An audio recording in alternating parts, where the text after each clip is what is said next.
नमो विष्णुपादाय कृष्णप्रेष्ठाय भूतले श्रीमते भक्तिवेदान्तस्वामी नामिने। नमस्ते सारस्वतीदेवे गौरवाणी प्रचारिणे निर्विशेष शून्यवादी पाश्चात्यदेशतारिणे। नमो महावदान्याय कृष्णप्रेमप्रदायते कृष्णाय कृष्णचैतन्य नाम्ने गौरत्रिषे नमः। तप्तकाञ्चन गौरांगी श्रीराधे वृन्दावनेश्वरी वृषभानुसुते देवी प्रणमामि हरिप्रिये। यत्कीर्तनं यत्स्मरणं यदीक्षणं यद्वन्दनं यच्छ्रवणं यदर्हणं लोकस्य सद्यो विधुनोति कल्मषं तस्मै सुभद्रश्रवसे नमो नमः। वाञ्छाकल्पतरुभ्यश्च कृपा सिन्धुभ्यैव च पतितानां पावनेभ्यो वैष्णवेभ्यो नमो नमः।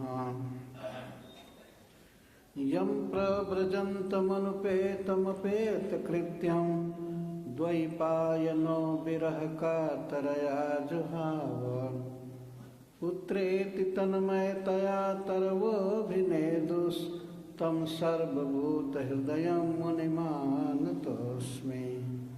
जय श्री कृष्ण चैतन्य प्रभु नित्यानंद श्री अद्वैत गदाधर शिवासादि गौर भक्तवृंद। हरे कृष्णा कृष्णा कृष्णा हरे हरे, हरे राम राम राम हरे हरे। ओम नमो भगवते वासुदेवाय।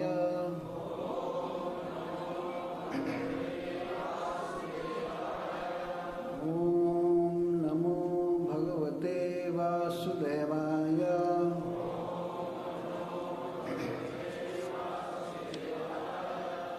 ओम नमो भगवते वासुदेवाय।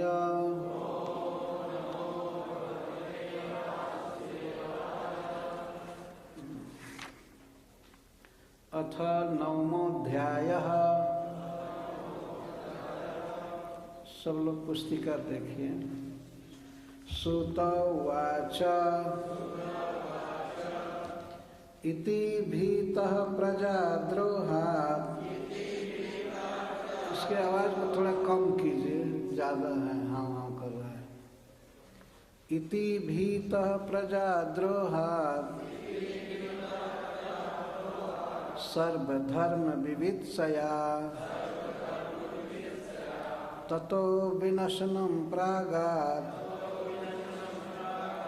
यत्र देवव्रतोपतत्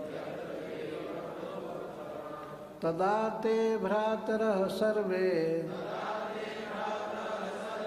सदस्वैः स्वर्णभूषितैः अन्वगच्छन् रथैर्विप्रा व्यासधौम्यादयस्तथा। भगवानपि विप्रर्षे रथेन स धनञ्जयः स तैर्व्यरोचत नृपः कुबेरैव गुह्यकैः। दृष्ट्वा निपतितं भूमौ दिवश्च्युतमिवामरम् प्रणेमुः पाण्डवा भीष्मं सानुगा सह चक्रीड़ा।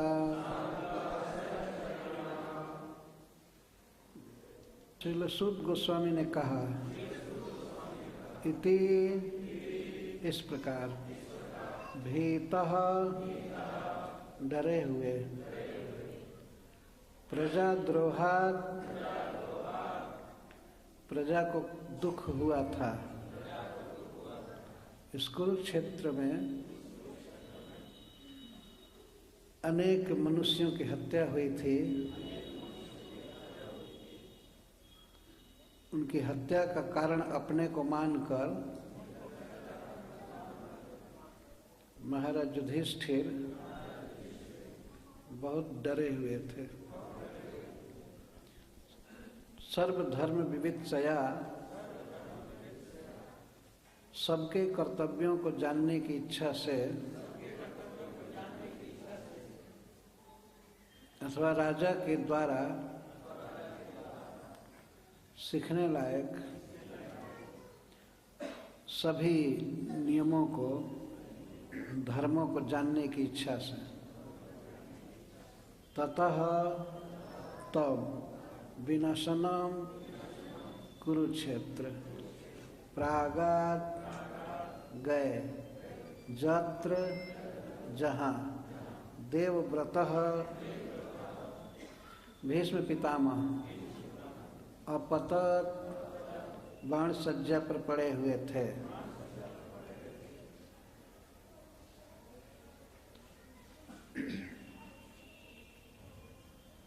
अर्जुन के सारथी भगवान श्री कृष्ण के चरणों में नमस्कार करके और भगवान की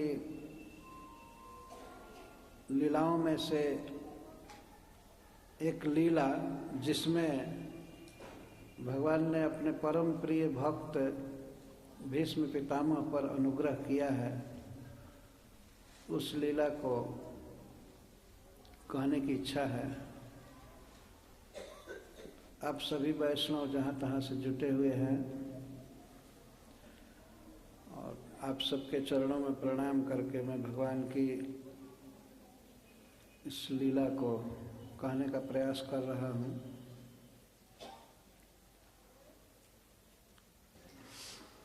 वास्तव में महारानी कुंती ने भगवान का गुण गाया,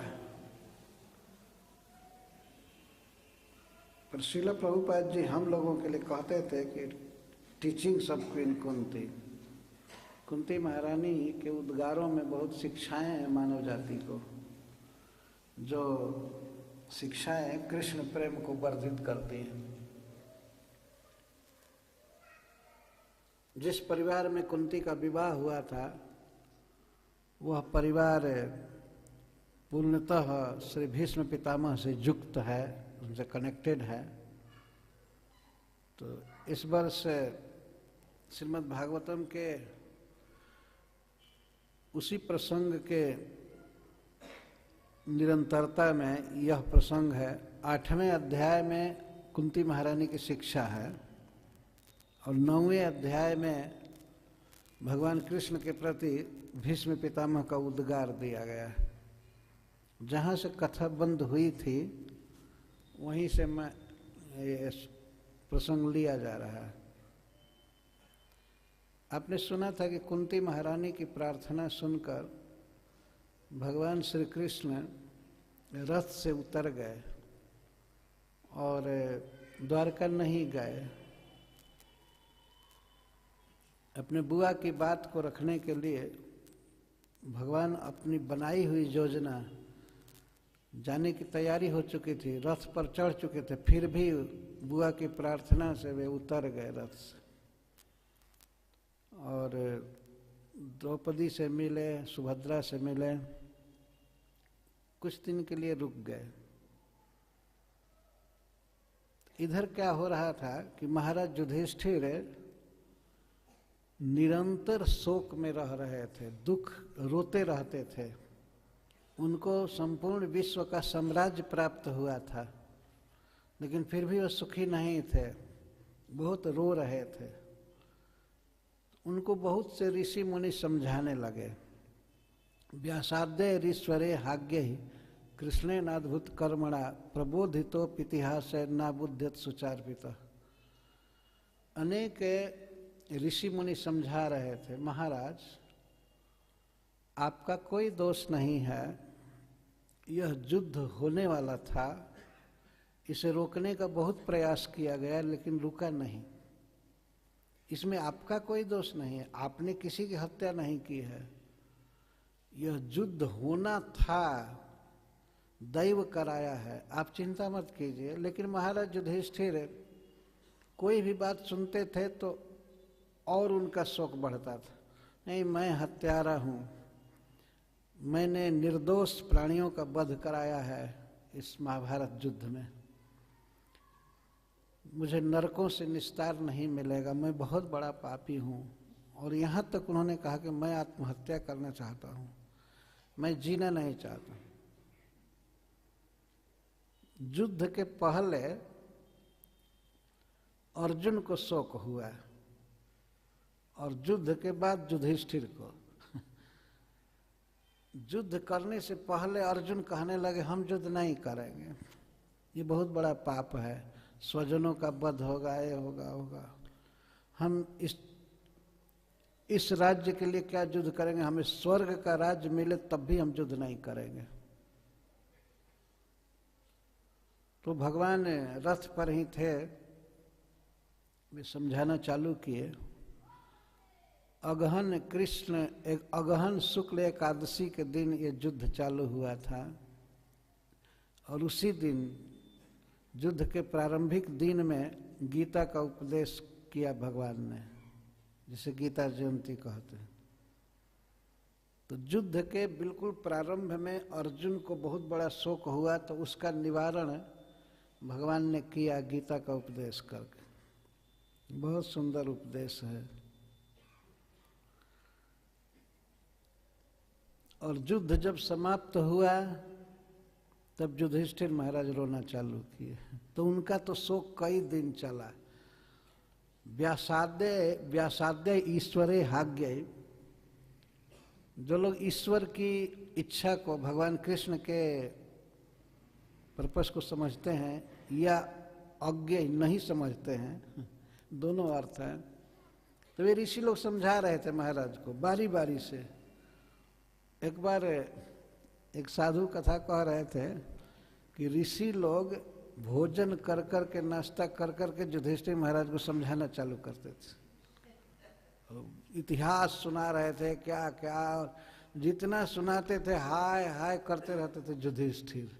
मैं बहुत बड़ा पापी हूँ, मैं ये हूँ, वो हूँ, ऐसा हूँ, ऐसा हूँ। तब भगवान कृष्ण समझाते थे कि भैया इस युद्ध में आपका कोई दोष नहीं है, ये होने वाला था। आपने तो युद्ध रोकने का प्रयास किया, हमको खुद आपने संधि दूत बना करके भेजा कि युद्ध न हो। लेकिन जो चीज़ होने वाला होता है उस पर किसी का बस नहीं चलता है। आप चिंता मत कीजिए, आप राजा बनिए और प्रजा का पालन कीजिए। तो महाराज युधिष्ठिर और विलाप करते थे। श्रील विश्वनाथ चक्रवर्ती ठाकुर लिखे हैं कि जब श्री कृष्ण संधि दूत बनकर गए थे तो कौरवों की सभा में दुर्योधन को समझा रहे थे कि तुम न्याय करो, पांडवों को आधा राज दे दो, ये करो, वो करो। लेकिन दुर्योधन के हृदय में रह करके उसको समझने नहीं दे रहे थे, इसलिए उनको अद्भुत कर्मणा कहा गया है। कृष्ण का अद्भुत कर्म है, भीतर परमात्मा रूप से वे समझने नहीं देते। मत्तः स्मृतिर्ज्ञानम अपोहनम च, और बाहर से संधि दूत बन करके अनेक पॉइंट बता रहे हैं कि ठीक है, सुलह कर लेना चाहिए, समझौता कर लेना चाहिए। पांडव जुए में राज हार गए थे, 12 वर्ष वनवास किए, 1 वर्ष अज्ञातवास किए, आप बात मान लो हमारी और पांडवों को राज दे दो। तो उधर दुर्योधन के हृदय में रह करके पांडवों का विरोध करवा रहे थे। कभी नहीं, सुई की नोक से जितनी जमीन छेदी जाएगी उतना जमीन भी नहीं दे सकता। और समझा रहे थे भगवान। बताइए, भगवान जिसको समझावे और वो न समझ जाए, लेकिन वो समझने देना चाहते नहीं थे। दुर्योधन के हृदय में है भगवान। दुर्योधन ने कहा भी भगवान कृष्ण से, जानामि धर्मम नचमे प्रवृत्ति, मैं धर्म जानता हूँ कि क्या है, लेकिन उसमें हमारी रुचि नहीं है। और जानामि अधर्मम नचमे निवृत्ति, और मैं ये जानता हूँ कि क्या पाप है, अधर्म है, लेकिन उससे हमारी निवृत्ति नहीं है, मैं उसको छोड़ नहीं पाता हूँ। क्यों? भगवान ने कहा। तो कहा कोई भीतर हृदय में है, वो हमको समझने नहीं दे रहा है। ऐसा स्पष्ट भगवान से बोला। कोई सबके हृदय में जो है वही हमारे हृदय में है और हमको समझने नहीं दे रहा है। और वास्तव में श्री कृष्ण समझने देना नहीं चाहते थे। तो ठीक है, युधिष्ठिर महाराज के प्रति भी वही विचार है। श्री कृष्ण समझा रहे थे, भगवान वेदव्यास समझा रहे थे, और उनके गुरु महाराज, युधिष्ठिर के गुरु महाराज धौम्य मुनि समझा रहे थे, और कितने कितने लोग बारी बारी से तांता लगा ही रहता था समझाने का। सेमिनार चलता था, शांति दिया जाए, इनको शांति दिया जाए, लेकिन उनको शांति नहीं मिलती। जब भगवान समझा रहे थे, ऋषि लोग समझा रहे थे, तो महाराज युधिष्ठिर एकाएक बोलना चालू किए, प्रबोधितो इतिहास ना बुद्धि सुचार पिता। वो नहीं समझ रहे थे, तो बोलना चालू किए, अहो में पश्यता ज्ञानम हृदय रूढ़म दुरात्मन पारक कैसे देह से बहुओं में औक्षणी रहता। अरे मेरा जरा अज्ञान तो देखिए।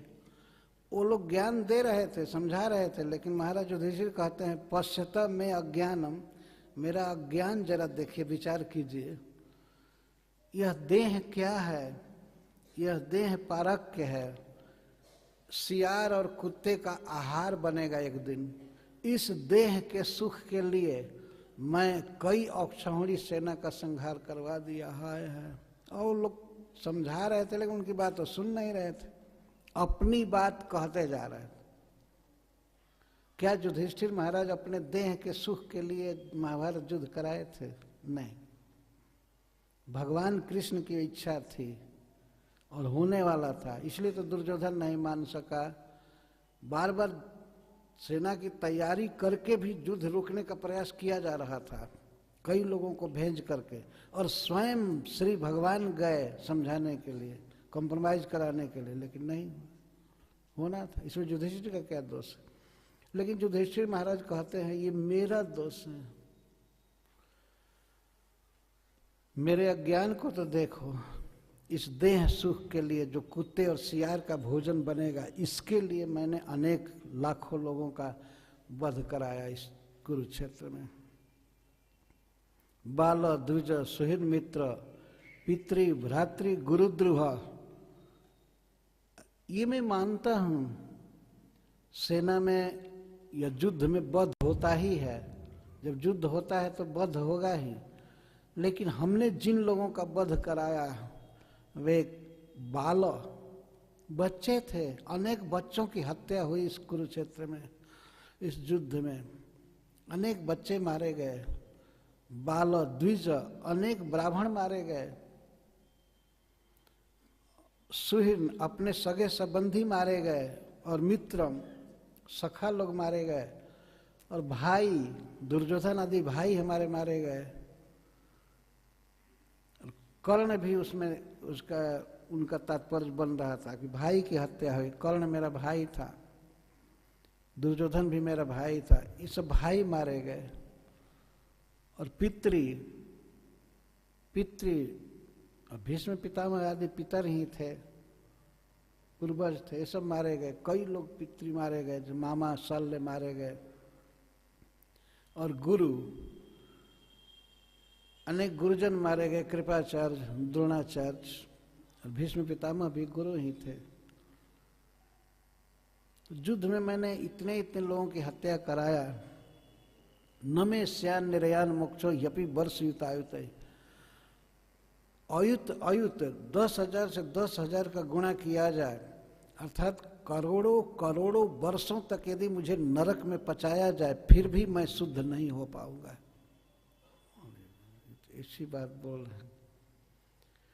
लाखों करोड़ों वर्ष तक भी यदि मुझे नरक में फेंका जाए, फिर भी मेरा पाप नहीं जाएगा। मैंने इनकी जो हत्या कराई है, तो फिर मन में आया युधिष्ठिर महाराज के, मैं इति भीतः प्रजाद्रोहात, इसकी व्याख्या कर रहा हूं। नैनः राज्ञः प्रजा भर्तुर धर्म युद्धे बधो द्विषाम इति में न तु बोधाया कल्पते शासनम बच। महाराज युधिष्ठिर बहुत बड़े ज्ञानी पुरुष थे, राजर्षि थे, उनको सब पता था। तो एक बार उनके मन में आया, किसी ने कहा, ऋषि ने, कि महाराज आपको पता है युद्ध के बाद जब राजा अश्वमेध यज्ञ करता है तो अश्वमेध यज्ञ के द्वारा उसकी सारी हिंसा की हत्या का पाप नष्ट हो जाता है, उसे पाप नहीं लगता है। तो महाराज युधिष्ठिर तर्क करते हैं, हाँ मैं मानता हूं, यदि शत्रुओं का वध किया जाए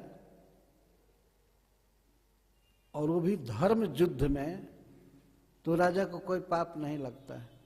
मैं मानता हूं राजा प्रजा के पालन के लिए युद्ध किया विपक्ष से, और युद्ध में अनेक लोग मारे गए, तो ऐसे राजा को पाप नहीं लगता है। लेकिन किस राजा को? प्रजा भर्तु, जो प्रजा का भरण करने वाला राजा है। लेकिन मैं राजा नहीं था, राजा दुर्योधन था और वो प्रजा का ठीक से पालन कर रहा था, लेकिन मैं राज्य का लोलुप, राज लेने के लिए मैं युद्ध किया, इसलिए मुझे ये पाप लगेगा ही। युद्ध के अनौचित्य को बार बार कह रहे थे और भगवान कृष्ण तथा ऋषि लोग कह रहे थे, नहीं ये उचित युद्ध हुआ है, आपको कोई पाप नहीं लगा, इसमें कोई पाप ही नहीं हुआ है। और ये कह रहे थे पाप हुआ है। प्रजा भर्तु शब्द कह करके कह रहे हैं कि प्रजा का भरण करने वाला राजा यदि धर्म युद्ध में शत्रुओं को मारता है, न्याय युद्ध में, तब राजा को पाप नहीं लगता है। लेकिन मैं राजा नहीं था, बल्कि मैं राज्य का लोलुप बन करके युद्ध किया हूं। आखिर दुर्योधन ठीक से शासन कर ही रहा था, क्या जरूरत है युद्ध की? तो फिर भी वे लोग तो युद्ध किए, आज सामने आए, इसीलिए मारे गए। तो महाराज युधिष्ठिर कहते हैं, और सब बात मैं मान लेता हूं, पुरुषों की जो हत्या हुई है सैनिकों की, उसको मैं थोड़े देर के लिए स्वीकार कर सकता हूं कि ये ठीक हुआ है, हो सकता है, ऐसा माना जाएगा। लेकिन स्त्रीणाम मदहत बंधुनाम द्रोह योषा विहोत्थितः, यदि और जो स्त्रियों के प्रति हमने दुख दिया है, इस युद्ध में बिल्कुल नवजुवती स्त्रियां विधवा हो गईं, नए उम्र में उनके पति सैनिक मारे गए, उनके भाई मारे गए, उनके पुत्र मारे गए। एक स्त्री के लिए पति और पुत्र ये दो बड़े ही सहायक। जिस स्त्री का पति न रहे और पुत्र भी युद्ध में मारा जाए, कितनी दुखद स्थिति है उस स्त्री के लिए। महाराज युधिष्ठिर कह रहे हैं, इस युद्ध में अनेक स्त्रियां विधवा हुई, उनके पुत्र मारे गए, पति तो मारे ही गए, भाई तक मारे गए। कभी कभी किसी संकट काल में भाई सहारा होता है स्त्री के लिए, वह स्नेह करता है भाई। ये भाई भी मारे गए, पति भी मारे गए, पुत्र भी मारे गए। तो मैंने जो स्त्रियों को दुख दिया है, इस पाप से मैं यज्ञ करके उऋण नहीं हो पाऊंगा, यज्ञ से मेरी शुद्धि नहीं हो सकती है। शास्त्र कहता है कि यज्ञ करने से शुद्धि हो जाती है, तो आप ऐसा क्यों बोल रहे हैं? कभी कभी अज्ञान में व्यक्ति बोलता है, महाराज युधिष्ठिर अज्ञान में बोल रहे हैं, करुणा से भरे हुए हैं इसलिए बोल रहे हैं। उन्होंने जो युद्ध किया है वो बिल्कुल उचित था, नहीं तो भगवान उस युद्ध में भगवान भाग लिए थे और युद्ध करने के लिए अर्जुन को कहे, तो अन्याय कैसे हो सकता है, पाप कैसे हो सकता है? लेकिन हेतुवाद का आश्रय लेकर महाराज युधिष्ठिर इस वैदिक उक्ति को काट रहे हैं। संस्कृत में एक हेतु शब्द है, हेतु का अर्थ होता है तर्क, तर्क कर रहे हैं।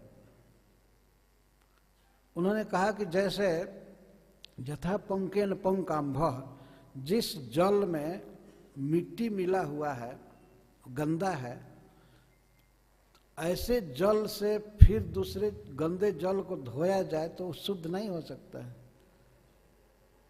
गंदे जल से दूसरा गंदा जल यदि धोया जाए तो शुद्ध नहीं होगा। सुरया व सुराकृतम, और शराब से, सुरा से जो अशुद्धि हुई है, उसी अशुद्धि को कोई चाहे कि सुरा द्वारा ही, शराब द्वारा ही ठीक करे, नहीं हो सकता है। इसी तरह से एक हत्या को भी लाखों यज्ञों के द्वारा साफ नहीं किया जा सकता, उसका प्रायश्चित नहीं हो सकता है।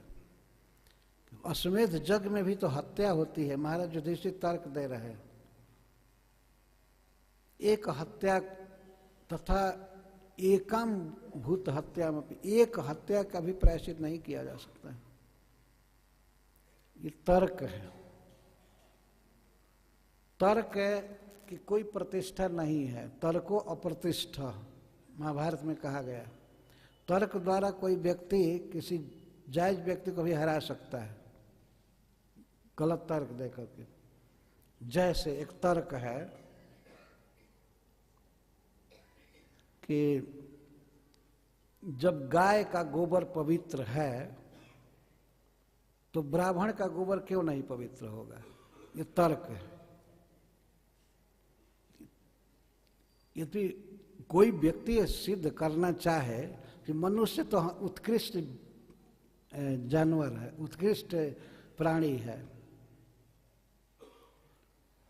तो उसका मल क्यों नहीं पवित्र होगा, तो क्या करेगा, तो अशुद्ध घर को लिपने के लिए मनुष्य के मल का प्रयोग करेगा, तो घर कितना अशुद्ध हो जाएगा।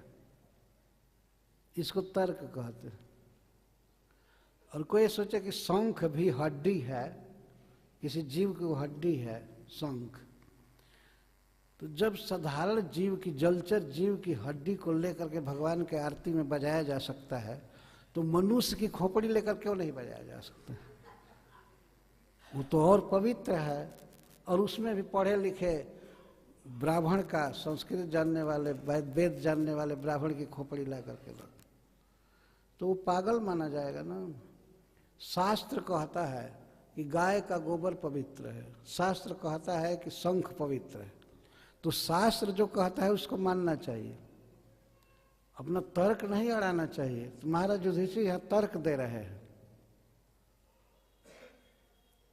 यज्ञों के द्वारा एक भी हत्या का प्रायश्चित नहीं हो सकता है। तो अब क्या किया जाए, भगवान हार गए, वेदव्यास भगवान हार गए, सारे ऋषि हार गए समझाते समझाते।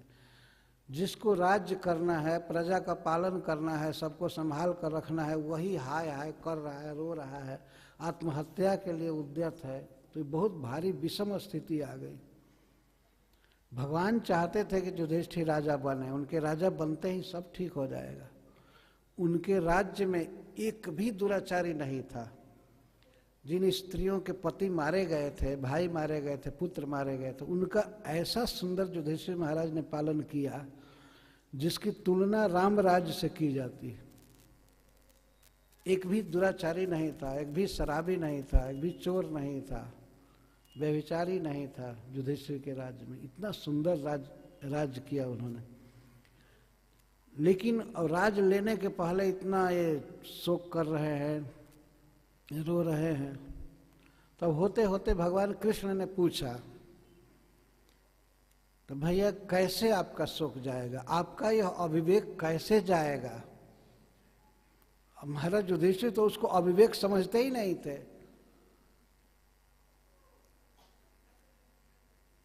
तो भगवान ने कह दिया युधिष्ठिर महाराज, सुनिए, यदि आपका अविवेक हम लोगों से नहीं जा सकता है, भाई हम तो ज्ञानी नहीं हैं, हम तो आपके छोटे भाई हैं, आपके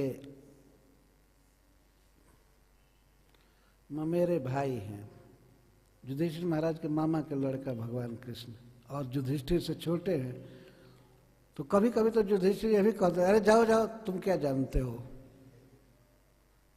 हमको नरक में गिरना ही है, हमने बहुत बड़ा पाप किया है, किया है, हम जीना नहीं चाहते। तो भगवान वेदव्यास देव की तो बात कुछ सुनते थे, लेकिन उनको भी काट देते थे। भगवान को तो कहे, तुम तो कुछ जानते ही नहीं हो, तुम जाओ अपना काम करो, हमारे भाग्य में जो लिखा है, कर्म में लिखा है, हमको भोगना। तो भगवान ने कह दिया एक बात। अच्छा, एक बात सुनिए महाराज,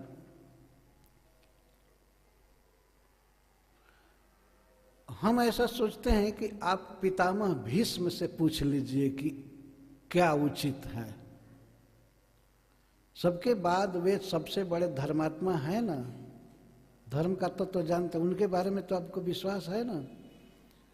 महाराज युधिष्ठिर ने कह दिया, हाँ वो जो कहेंगे करूँगा। युधिष्ठिर महाराज कुछ भी है तो भगवान कृष्ण के प्रति स्नेह से भरे रहते थे, इसलिए उनके ऐश्वर्य का उनको भान नहीं होता था कभी कभी। तो जब ये बात भगवान ने कहा कि पितामह भीष्म तो इस संसार में सबसे बड़े ज्ञानी हैं, धर्म धुरंधर हैं, अगर वो जो कहेंगे वो आप मान सकते हैं ना, तब महाराज युधिष्ठिर ने कहा कि हाँ उनकी बात मान सकता। लेकिन भगवान कृष्ण चाहते थे पहले से ही कि युधिष्ठिर भीष्म पितामह को अपना गुरु बनावे, ये उनकी इच्छा थी भगवान की। और ये भी चाहते थे कि युधिष्ठिर को राजधर्म की वे शिक्षा दे, सब प्रकार के धर्मों की वे शिक्षा दे। तो ये बात तय हो गई, ठीक है युधिष्ठिर महाराज मान लिए। तो कहाँ चला जाए, तो भीष्म पितामह तो कुरुक्षेत्र में बाण सज्जा पर पड़े हुए थे। तो यह निश्चित हुआ कि युधिष्ठिर महाराज भीष्म पितामह के पास ज्ञान लेने के लिए जाएंगे। वो राजा थे, समाचार फैल चुका। तो महाराज युधिष्ठिर तैयार हो गए और उनके साथ भगवान कृष्ण, उनके भाई, उनके गुरु सभी लोग कुरुक्षेत्र में आए। तो यहाँ से एक कथा है, इति भीतः प्रजाद्रोह सर्वधर्म विवित्सया। जब निश्चित हो गया कि महाराज युधिष्ठिर भीष्म पितामह से प्रश्न करेंगे, ज्ञान लेंगे, सभी धर्मों को जानने की इच्छा से युधिष्ठिर महाराज विनशनम प्रागा, कुरुक्षेत्र को विनशनम कहा गया है। विनशनम का अर्थ होता है विनाश भूमि। कुरुक्षेत्र विनाश भूमि है, किसके लिए? अधर्म का विनाश करने के लिए। वास्तव में धर्म क्षेत्र है, लेकिन यहाँ जो विनशनम शब्द का प्रयोग किया गया है वह इस सेंस में कि यह पाप का, अधर्म का, अन्याय का ये विनाश करता है क्षेत्र। तो वहाँ गए जो अविद्या का विनाश करता है। कुरुक्षेत्र में भी कहाँ गए? जत्र देवव्रत अपतत, जहाँ पर देवव्रत गिरे हुए थे, बाण सज्जा पर पड़े हुए थे। युद्ध बंद हो गया था, भीष्म पितामह इसी युद्ध भूमि में अभी पड़े थे। भगवान कृष्ण चले गए युधिष्ठिर महाराज के साथ गंधारी को सांत्वना देने के लिए, और धृतराष्ट्र महाराज को जो हस्तिनापुर में रहते थे। पर उनको सांत्वना स्वयं युधिष्ठिर महाराज ने दिया, उस समय वो ठीक थे।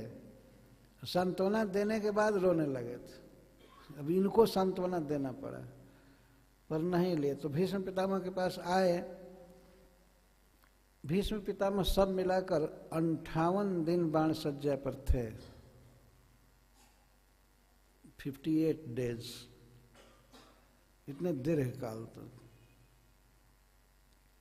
तो जब युधिष्ठिर महाराज कुरुक्षेत्र चले, तदा ते भ्रातरः सर्वे सदस्वैः स्वर्णभूषितैः अन्वगच्छन् रथैर्विप्रा व्यासधौम्यादयस्तथा। तो उस समय युधिष्ठिर महाराज के सभी भाई भीमसेन, अर्जुन, नकुल, सहदेव ये सब चले, और इसके साथ व्यासदेव और धौम्य ऋषि आदि भी चले, सब लोग चले। ये लोग जानते थे कि जब राजा युधिष्ठिर प्रश्न करेंगे भीष्म पितामह से तो बहुत बड़ा ज्ञान मिलेगा। वहाँ भीष्म पितामह 12 महाभागवतों में से एक महाभागवत हैं, परम भक्त हैं, परम ज्ञानी हैं। तो इनका प्रवचन सुनने के लिए भगवान वेदव्यास देव आए, धौम्य ऋषि आए, और भी लोग आए। मुख्य रूप से सूत गोस्वामी संबोधित कर रहे हैं, विप्रा हे शौनकादि ब्राह्मणों, महाराज युधिष्ठिर के सभी भाई चले। कैसे चले? सदस्वई रथई, सब रथ पर चढ़ करके चले। राजा थे ही सब लोग, तो रथ पर चढ़े। जिन रथों में बहुत ही सुंदर सुशील घोड़े जुटे हुए थे, सदस्वई रथई, सत अश्वय, जिन रथों में बहुत सुंदर सुशील घोड़े जुटे थे, उन रथों पर चढ़ करके वे चले। और व्यास धौम्या दयस तथा, और बड़े बड़े ज्ञानी ब्राह्मण भी चले भीष्म पितामह का प्रवचन सुनने के लिए, जिनमें व्यास और धौम्य मुख्य हैं। इसके बाद सूत गोस्वामी कहते हैं, भगवान अपि विप्र से रथेन स धनंजयः स तैर्व्यरोचत नृपः कुबेर इव गुह्यकैः। युधिष्ठिर महाराज और उनके भाइयों के साथ साथ भगवान अपि, श्री भगवान कृष्ण भी चले, कुरुक्षेत्र चले, हस्तिनापुर से। रथेन स धनंजय, धनंजय के साथ रथ पर चढ़कर चले। भीष्म पितामह को ये सारथी स्वरूप बहुत अच्छा लगता था, इसीलिए भगवान स्वयं ही रथ हाँकते हुए चले, सारथी के रूप में ही रथ चला करके चले। हस्तिनापुर से वे रथ हाँक करके आ रहे थे।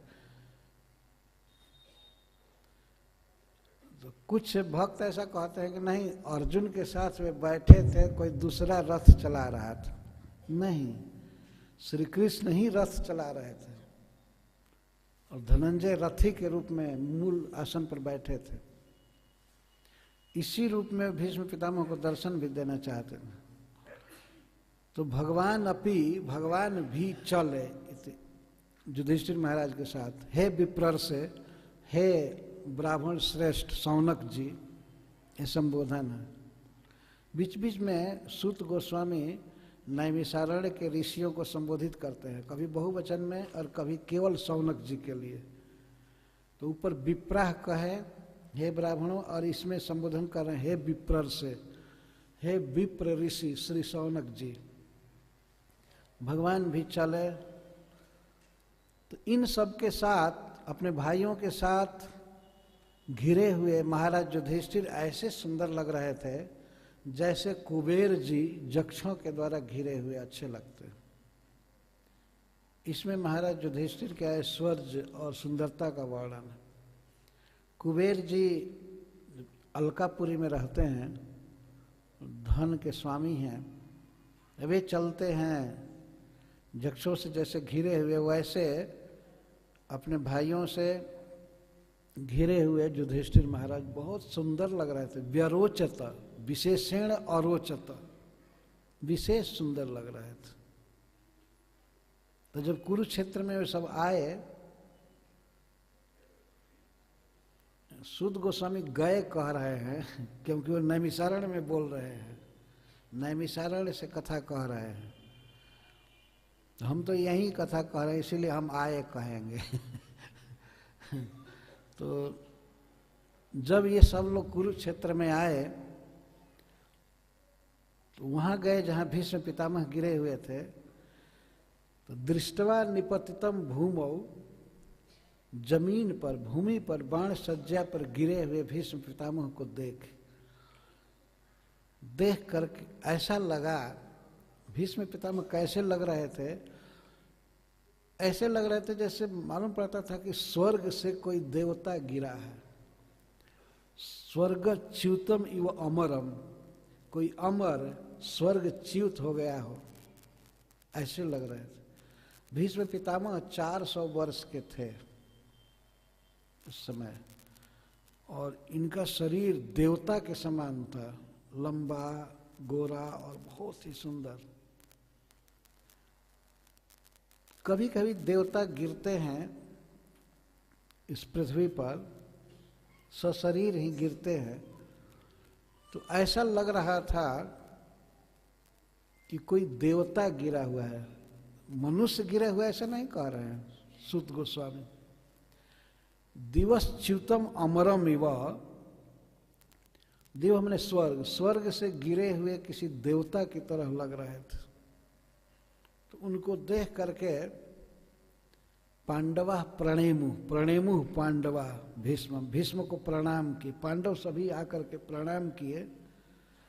ध्यान रखना चाहिए कि भीष्म पितामह को सभी प्रणाम किए तो चरण की ओर से किए। तो सभी सब सर्वे यहाँ कहा गया, प्रणेमु पांडवा भीष्मम, पांडव भीष्म को प्रणाम किए, सर्वे नहीं, ब्राह्मण आदि नहीं किए होंगे, पांडव प्रणाम किए। सानुगा अपने अनुगामियों के साथ सहचक्रेणा, और सुदर्शन चक्र लिए हुए भगवान श्री कृष्ण भी प्रणाम किए भीष्म पितामह।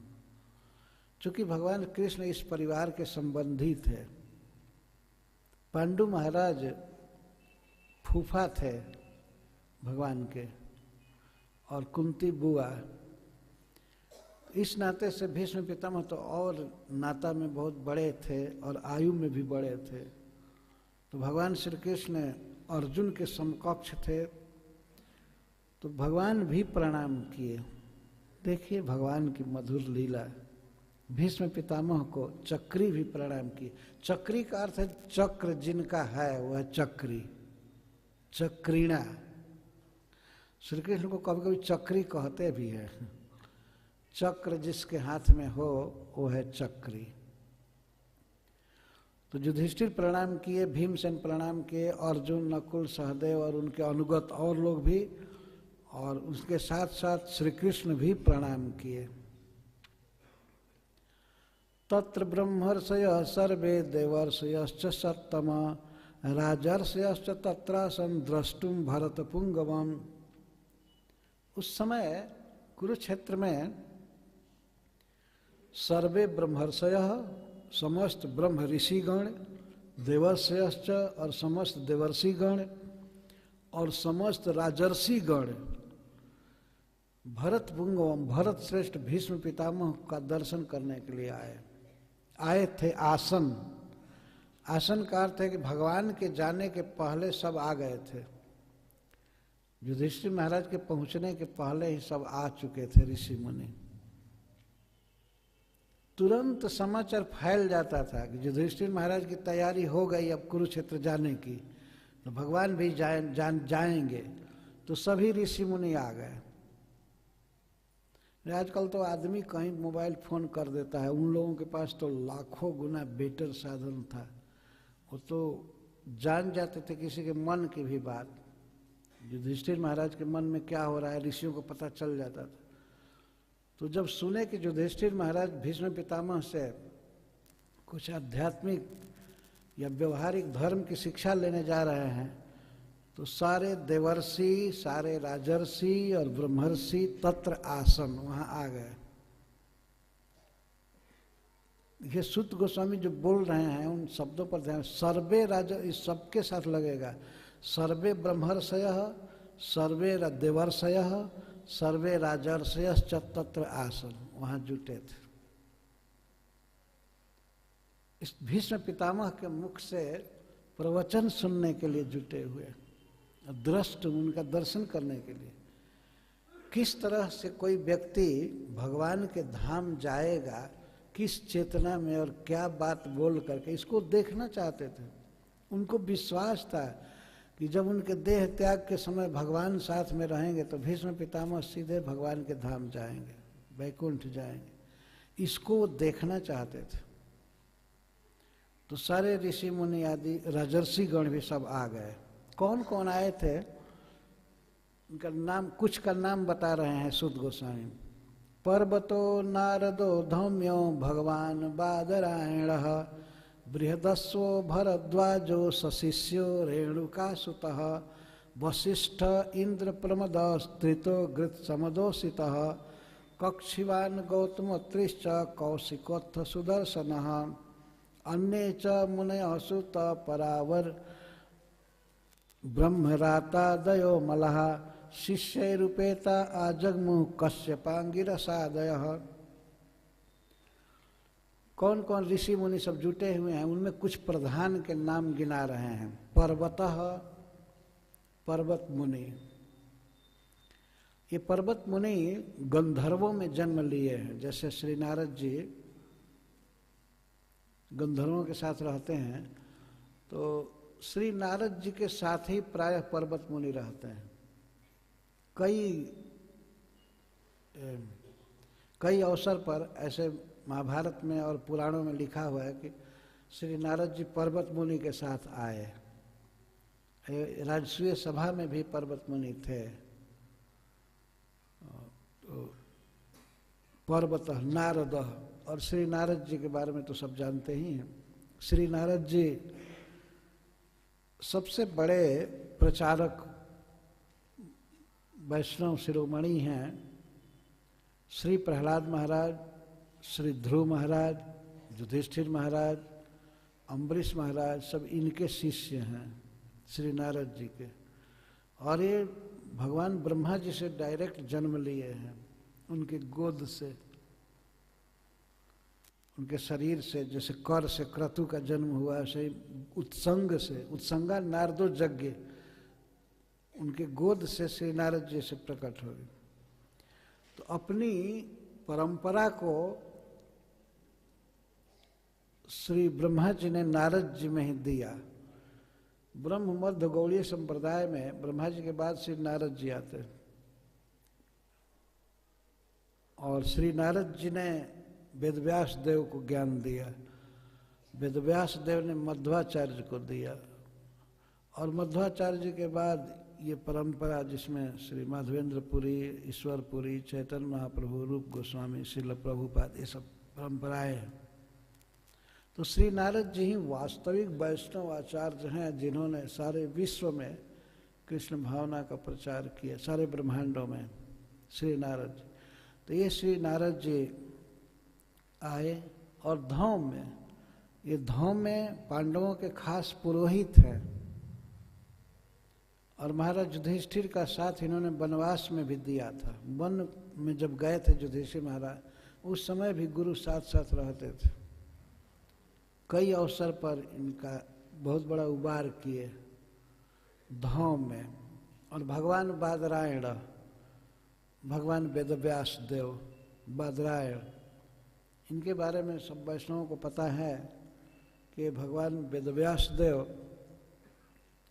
पराशर मुनि के पुत्र हैं, और सत्यवती से इनका जन्म हुआ। जितना भी इतिहास पुराण है, इसकी रचना भगवान वेदव्यास देव किए हैं। भगवान के वाङ्मय अवतार माने जाते हैं।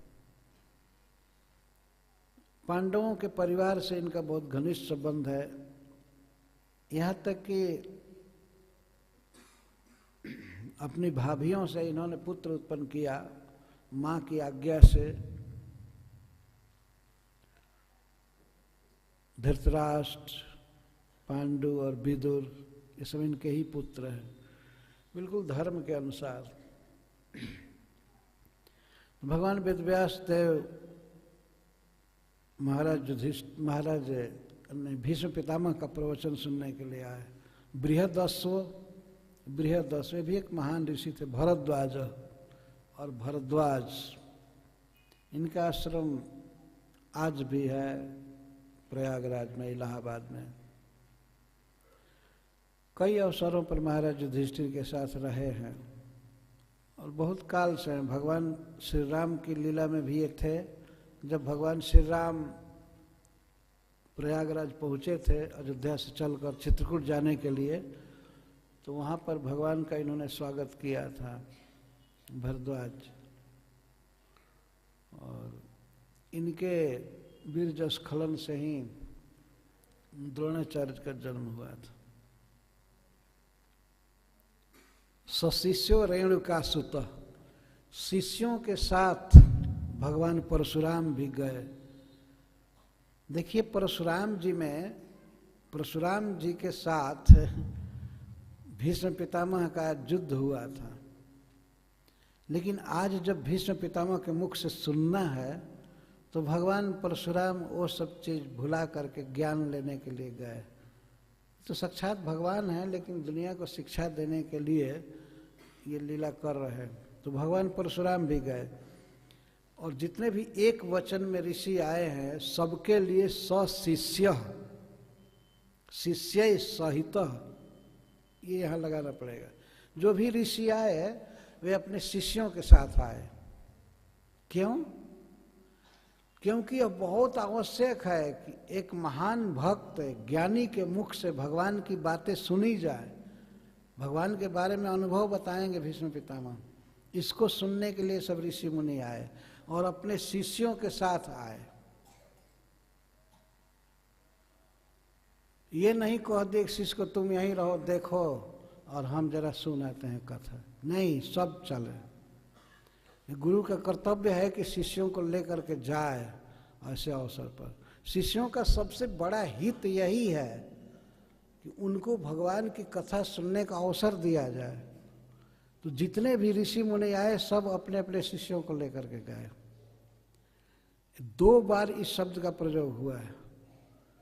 तो रेणुका सुतः, रेणुका के पुत्र जमदग्नि से भगवान परशुराम का जन्म हुआ था, रेणुका से। एक बार हस्तिनापुर में युद्ध भी हुआ था दोनों से, एक तो भगवान के अवतार और एक भगवान के परम भक्त भीष्म पितामह। ऐसा हुआ कि श्री परशुराम जी ने अम्बा के वचन से प्रभावित होकर के कह दिया भीष्म को कि तुम इससे शादी करो, तुमसे विवाह करो, क्योंकि इसका हाथ पकड़े थे तुम काशी में। तो उन्होंने नकार दिया। भीष्म पिता ने कहा नहीं, मैं विवाह नहीं कर सकता, मैं तो व्रत लिया हूँ, प्रतिज्ञा किया हूँ। तो भगवान परशुराम कहते हैं प्रतिज्ञा करने से क्या होगा, मैं तुम्हारा गुरु हूँ, तुमको धनुर्वेद की शिक्षा दिया हूँ, तुम मेरी बात मानो और विवाह करो। भीष्म पितामह ने नकार दिया, नहीं। तो भगवान परशुराम कहे तब युद्ध करना पड़ेगा। दोनों में घमासान युद्ध हुआ और निर्विशेष, कोई हार जीत नहीं रहा था। अंत में श्री नारद जी ने आकर के युद्ध रोक दिया। क्या है आप लोग फालतू लड़ रहे हैं, छोड़िए। तो उनकी बात मान करके भगवान परशुराम जी और भीष्म पितामह लड़ना बंद कर दिया। लेकिन आज जब जीवन के अंतिम समय में अपने अनुभव पुंज को खोल करके रखना है, भगवान परशुराम जानते हैं कि कृष्ण के परम भक्त हैं, कृष्ण के बारे में बोलेंगे, तो पहले का कोई भी बैर विरोध भाव या दुर्व्यवहार भूल करके आए उनकी कथा सुनने के लिए। भगवान के अवतार परशुराम जी और एक मनुष्य के मुख से कथा सुनने के लिए आए हुए भगवान की बातें, इतना महत्व है इसका। और इनके लिए स्पेशल सुद गोस्वामी कहते हैं सशिष्यो रेणुका सुता। ऐसे सबके साथ सशिष्य लगेगा, लेकिन इनके लिए तो इमीडिएट रेणुका पुत्र परशुराम शिष्यों के साथ। वशिष्ठ मुनि ये बहुत दीर्घजीवी हैं, भगवान श्री राम की लीला में भी रहे हैं और भगवान कृष्ण की लीला में भी। महाराज युधिष्ठिर के यज्ञ में ये रहे थे, राजसूय यज्ञ में। और अर्जुन का जब जन्मोत्सव मनाया जा रहा था वन में, तो वशिष्ठ मुनि थे वहाँ। भगवान परशुराम से भी पहले रघुवंश के पुरोहित हैं, सूर्य वंश के, बहुत काल से। ये भी आए भीष्म पितामह का संग करने के लिए। इंद्र प्रमद ये भी एक श्रेष्ठ ऋषि है। त्रित ये गौतम ऋषि के पुत्र हैं। गौतम मुनि के 3 पुत्र हुए। तो एक का नाम था एकत, दूसरे का द्वित और एक का त्रित। ये 3 पुत्र हुए। तो उसमें त्रित ये बहुत महान ऋषि हुए थे, ये भी आए। और गृत समद असित, इनका नाम भगवत गीता में आया हुआ है ऋषि का। असितो देवलो व्यास, ते असित भी आए। कक्षीवान गौतम मुनि, अहिल्या के पति, ये भी बहुत प्रसिद्ध हैं। अत्रिश्च और अत्रि जो साक्षात ब्रह्मा जी के पुत्र हैं और जिनकी पत्नी अनुसुईया माता जी हैं, भगवान इनके पुत्र बने। ऐसे महान अत्रि मुनि भी आए। कौशिक नाम के राजा आए या ब्रह्मर्षि। सुदर्शन नाम के ऋषि मुनि। अन्य च मुनयो ब्रह्मरातादयो मला। हे ब्राह्मण, हे शौनक जी, अन्य भी बहुत से आए, अन्य मुनि, ब्रह्मरातादय, सुखदेव आदि। सुखदेव गोस्वामी भी भीष्म पितामह के मुख से प्रवचन सुनने के लिए गए। बाद में ये महाराज परीक्षित को भागवत सुनाएंगे।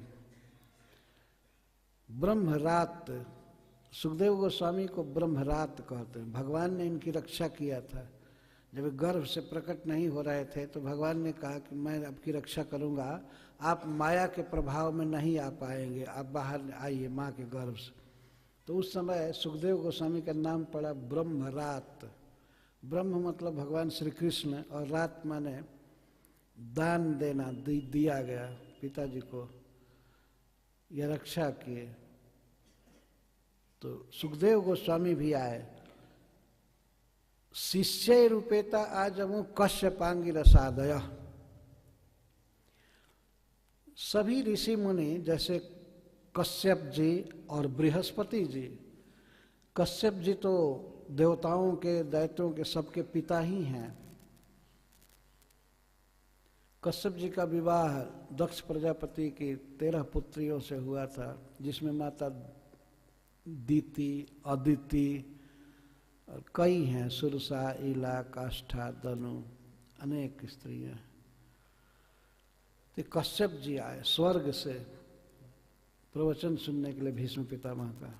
और बृहस्पति जी जो देवताओं के गुरु हैं, इंद्र आदि देवताओं के वही गुरु हैं स्वर्ग से, वे वहां से आए भीष्म पितामह का प्रवचन सुनने के लिए इस धरती पर, इस कुरुक्षेत्र में। इससे समझा जा सकता है कि भगवान के बारे में जो कथाएं होती हैं उनका कितना महत्व है। ये सभी उच्च कोटि के परम वैष्णव हैं, भागवत पुरुष हैं। अपना घर, अपना काम धंधा और छोड़ छाड़ करके और कथा सुनने के लिए आए हुए स्वर्ग से। इसमें से प्रायः जितने लोग हैं प्रायः सब स्वर्ग से हैं, कोई कोई इस पृथ्वी से है। ये सब आए। इनके लिए सूत गोस्वामी अमलाह शब्द का प्रयोग कर, अमलाह निर्मल शुद्ध चरित्र, भगवान के परम भक्त ये ऋषि लोग सब आए।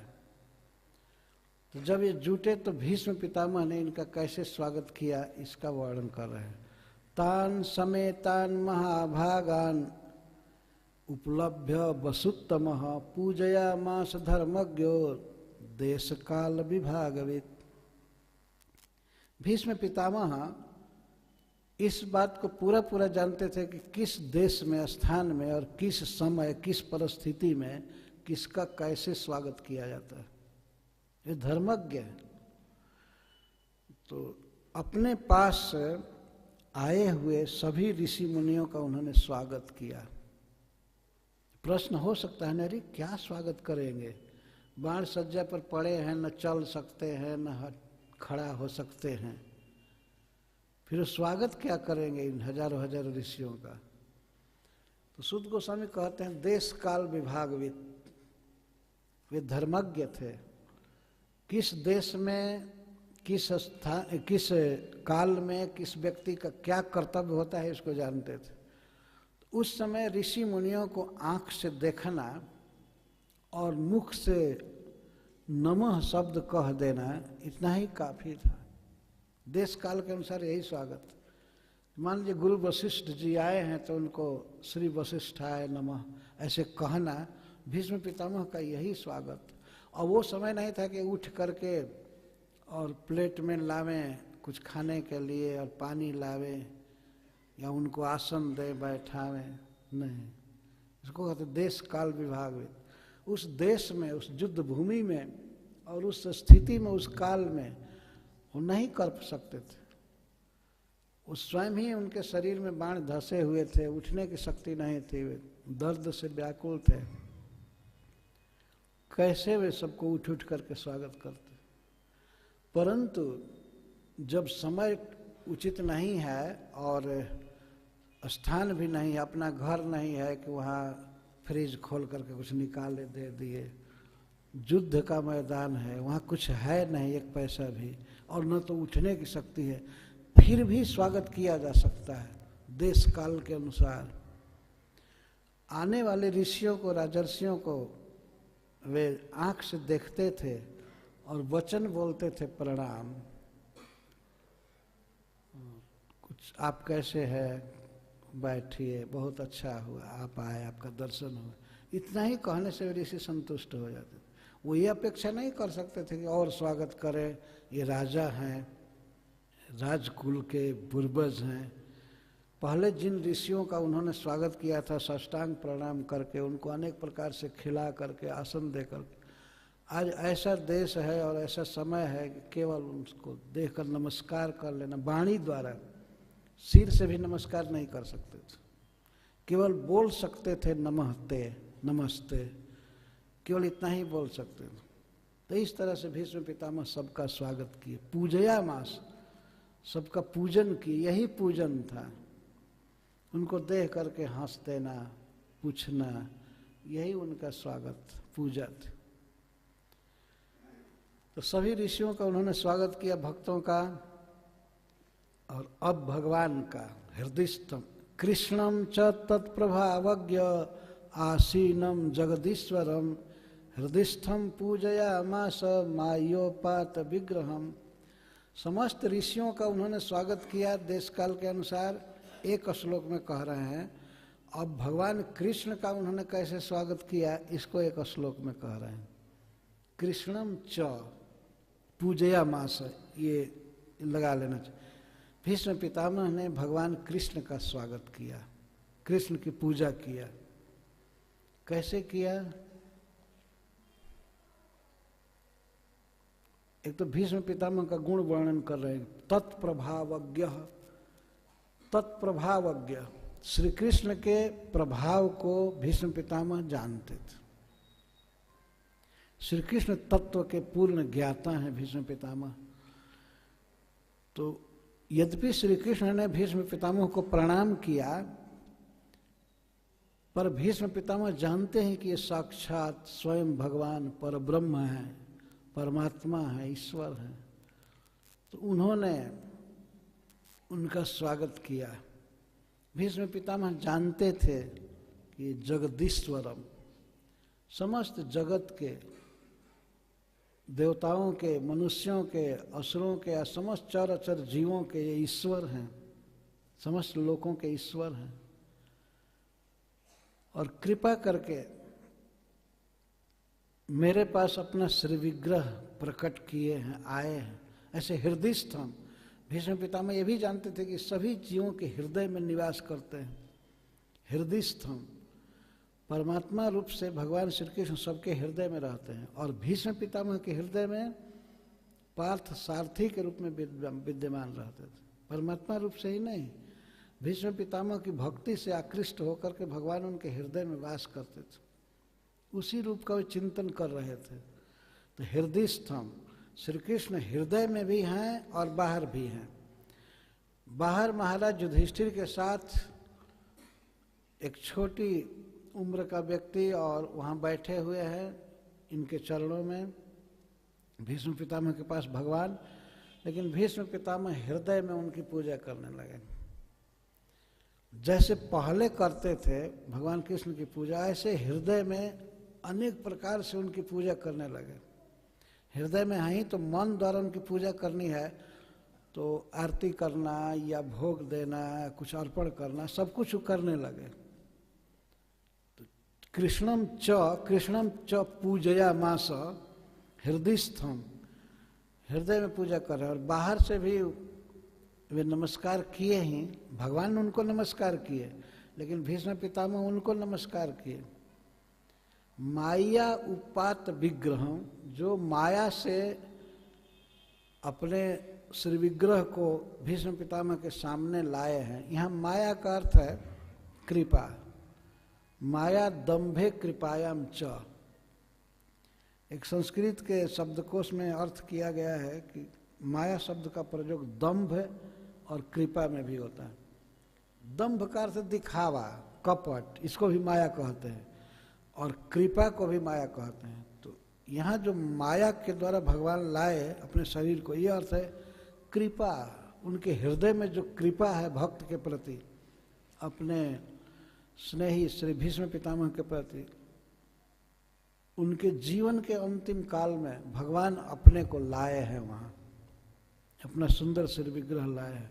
माया उपात, उप आत, उप का अर्थ है निकट, आत माने लाना, और माया माने कृपा। कृपा से दर्शन दिए हैं, आए हैं, बहाना बना करके कि युधिष्ठिर का अज्ञान दूर करना है। युधिष्ठिर का अज्ञान और ज्ञान दूर कभी भी हो जाता है, भगवान कर सकते थे, लेकिन वास्तव में वे भीष्म पितामह पर कृपा करके युधिष्ठिर का बहाना करके आना चाहते थे, तो आए, वे आए हुए हैं और बिल्कुल नम्र भाव से बैठे हुए हैं। बाद में भीष्म पितामह ने ध्यान दिया, श्री कृष्ण को तो देखे, ऋषियों को देखे, स्वागत किए। इसके बाद स्पेशल दृष्टि डाले पांडवों पर, जो खास इनके ही परिवार के थे। पांडुपुत्रान उपासीनान, पांडु पुत्रों को उन्होंने देखा, उप आसीनान, जो बिल्कुल निकट बैठे थे। भीष्म पितामह के बिल्कुल चरण के पास युधिष्ठिर महाराज बैठे थे, बिल्कुल चरण के पास, और सिर नीचे था। भीमसेन भी सिर नीचे किए थे, अर्जुन, और युधिष्ठिर महाराज बहुत शोक में थे कि अपने बंधु बांधवों की हत्या हुई है इस युद्ध में, तो इसके लिए वो शोक में थे। और इसलिए भी शोक में थे कि हमारे पितामह इस दशा में पड़े हुए हैं, युद्ध भूमि में बाण सज्जा पर, आज ये दशा है। तो इसलिए उनके मन में बहुत दुख हो रहा था। गुरु का वध करा दिया गया, ये कराया गया, फिर इनको धराशायी किया गया। तो भीष्म पितामह ने देखा कि ये पांडु के पुत्र, पांडु इनके भतीजा थे भीष्म पितामह के,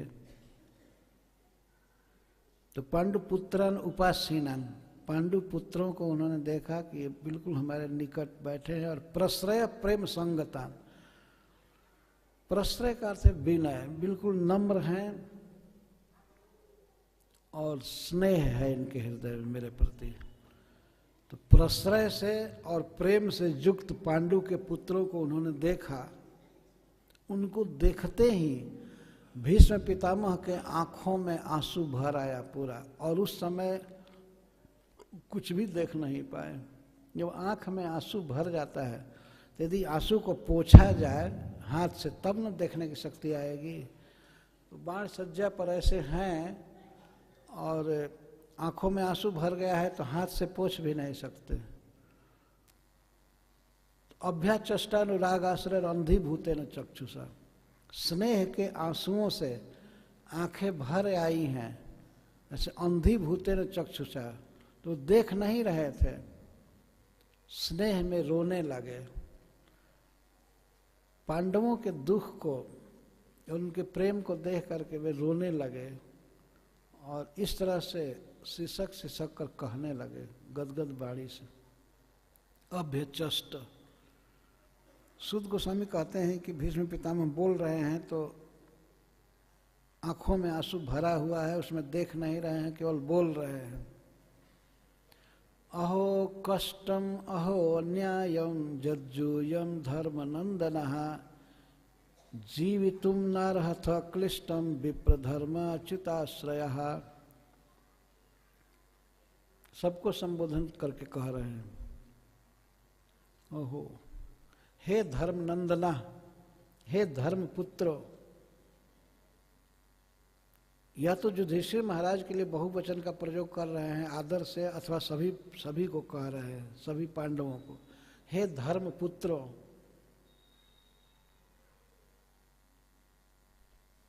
तुम्हें बहुत कष्ट हुआ, तुम्हें बहुत दुख हुआ है,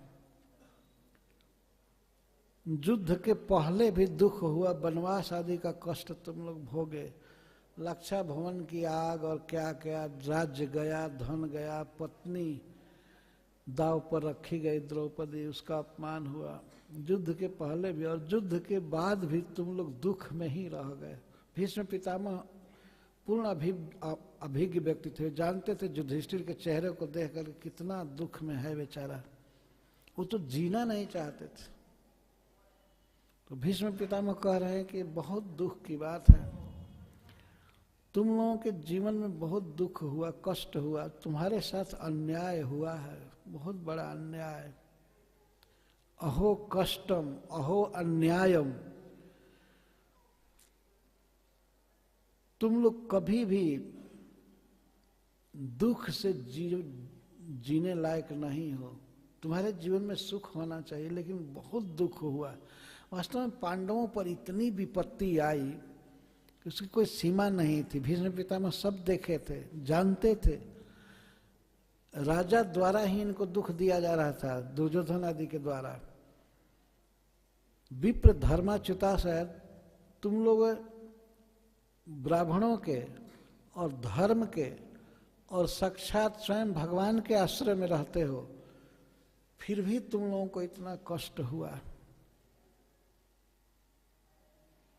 कष्ट से जीने लायक नहीं हो। इस समय वे आश्वासन दे रहे हैं कि युधिष्ठिर अब तो प्रसन्नता से तुमको जीना चाहिए, दुख से नहीं जीना चाहिए, क्योंकि बेटा तुम धर्म के, ब्राह्मणों के और स्वयं श्री कृष्ण के आश्रय में हो। अरे जो व्यक्ति धर्म के नियमों का पालन करे और जिस पर ब्राह्मणों की कृपा हो, गुरुजनों की, और इसके साथ ही साथ जिसे श्री कृष्ण का आश्रय प्राप्त हो, उसके लिए दुख कहाँ है। लेकिन इस तरह से धर्म, ब्राह्मण और भगवान सबके आश्रय में रहते हुए भी तुम लोगों को इतना कष्ट हुआ, बहुत बड़ा अन्याय हुआ है, बहुत दुख की बात। लेकिन युधिष्ठिर तुम चिंता मत करो। फिर उनका दुख है और कह रहे हैं, संस्थिते तीरथे पांडव पृथा बाल प्रजा बधु जुष्मत कृते बहुन क्लेशन प्राप्ता तोकवती मुहु।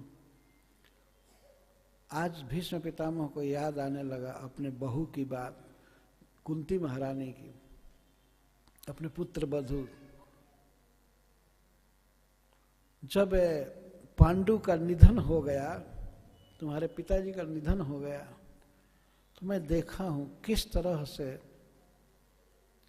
मेरी बहू पुत्र बधू कुंती दुख भोगी है। भीष्म पितामह के सामने ही सब हुआ था जो भी। तो इसलिए कहते संस्थिते अतिरथे पांडव, पांडु एक अतिरथी थे, महान योद्धा थे, राज्य उनका कमाया हुआ था, लेकिन उनके मृत्यु के बाद पृथा बाल प्रजा बधु, मेरी बधू पृथा कुंती बहुत दुख भोगी। जिस समय पांडु का निधन हुआ था उस समय पांडु अभी युवक ही थे बिल्कुल। तो कुंती को विधवापना का दुख बिल्कुल अर्ली एज में देखना पड़ा।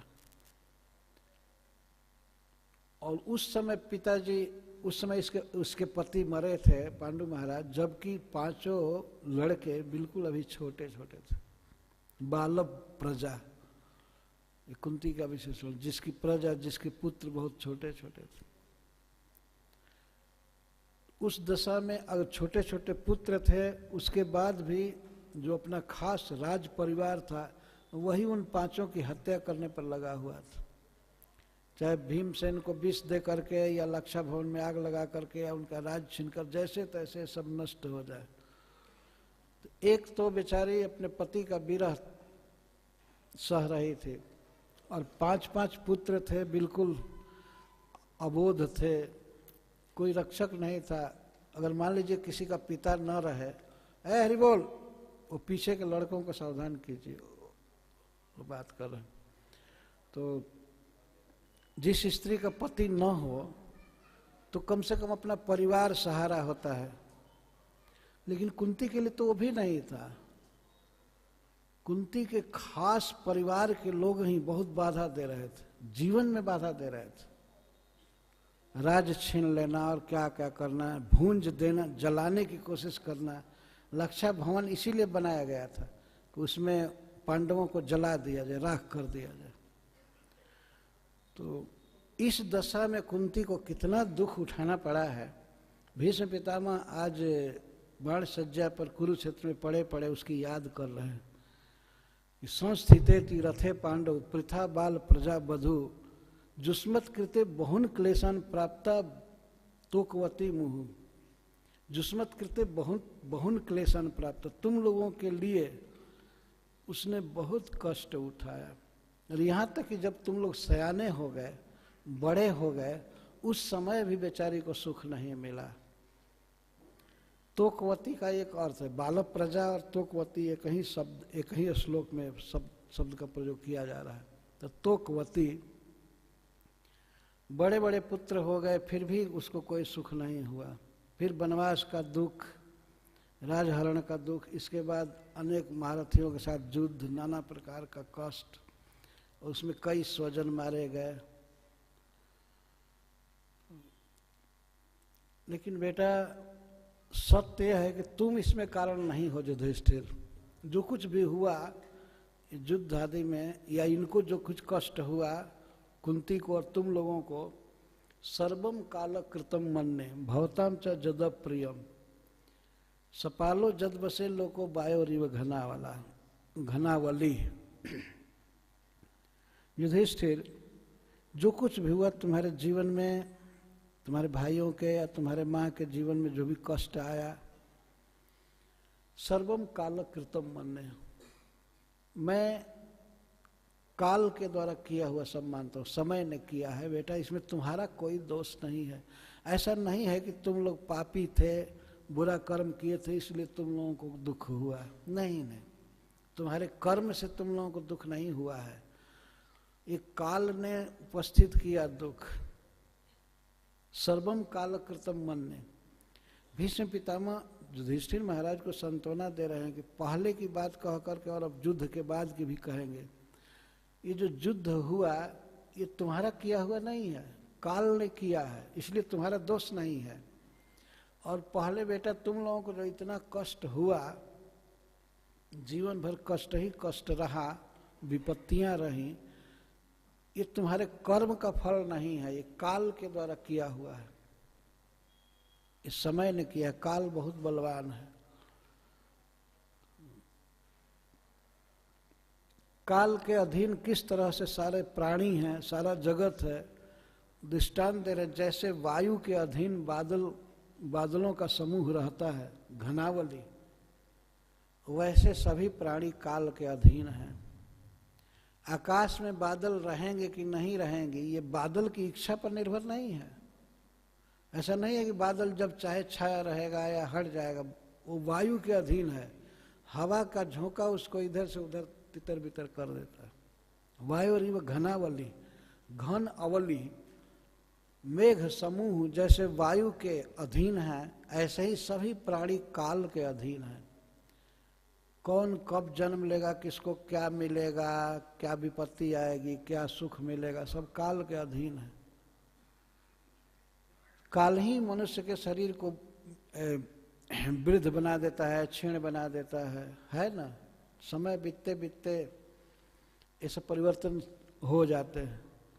तो जो कुछ भी हुआ है अप्रिय, भवताम च जद प्रियम, तुम लोगों का जो भी अप्रिय हुआ है, विपत्ति आई है, दुख आया है, सब काल ने किया है बेटा, तुम लोग का इसमें कोई दोष नहीं।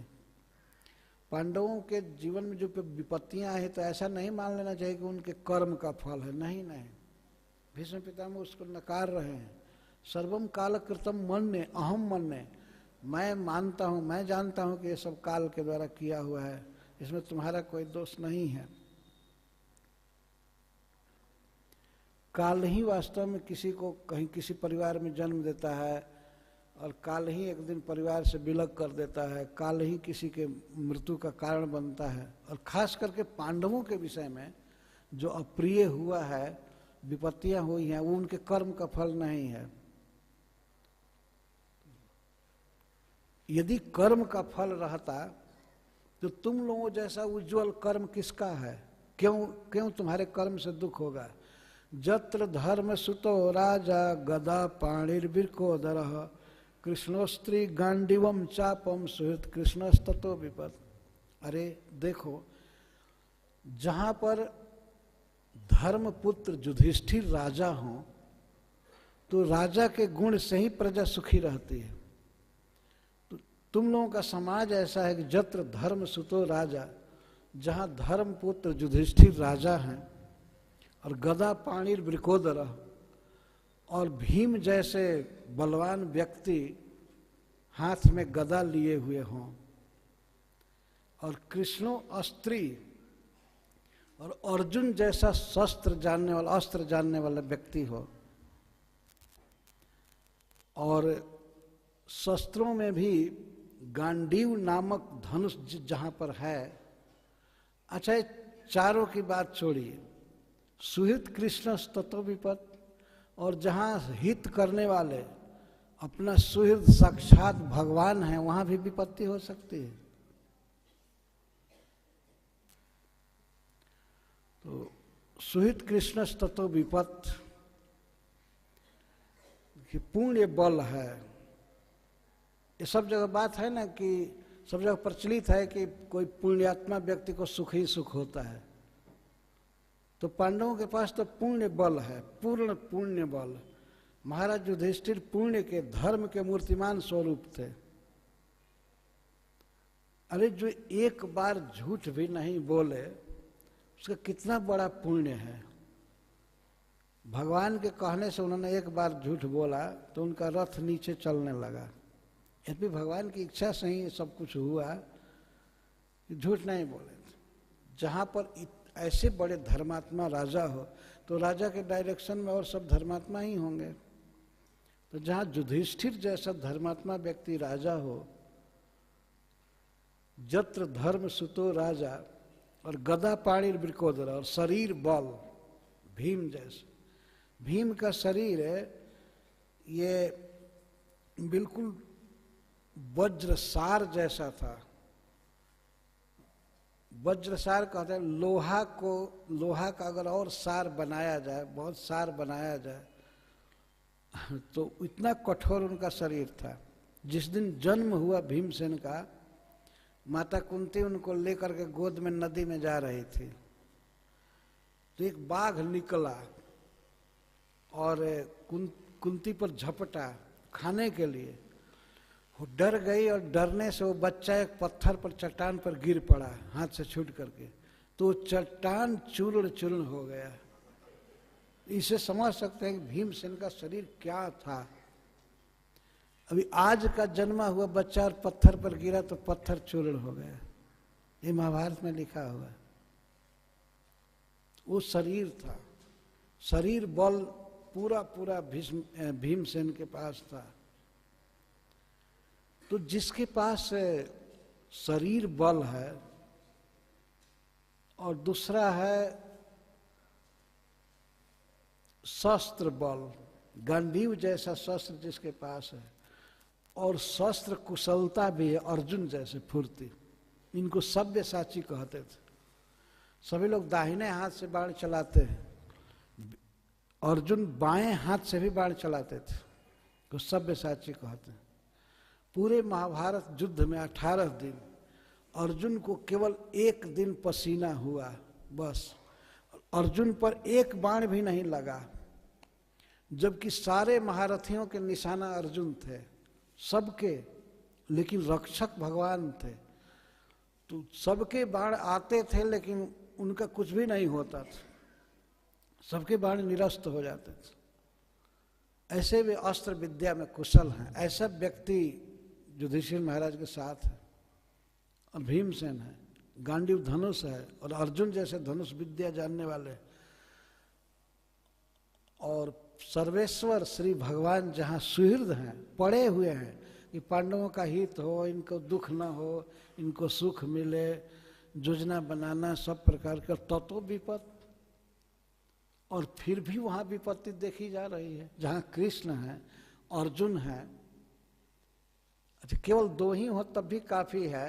संजय कहते हैं जत्र जोगेश्वर कृष्ण जत्र पार्थो धनुर्धर तत्र श्री विजयो भूतिर ध्रुवा नीतिर्मतिर्म। जहाँ श्री कृष्ण है और जहाँ अर्जुन है गांडीव धनुषधारी, वहीं श्री है, विजय है, धर्म है, सब कुछ वही है। तो उन्होंने धृतराष्ट्र एक प्रकार से कह दिया कि आपके सभी बेटा मारे जाएंगे, विजय तो अर्जुन की होगी।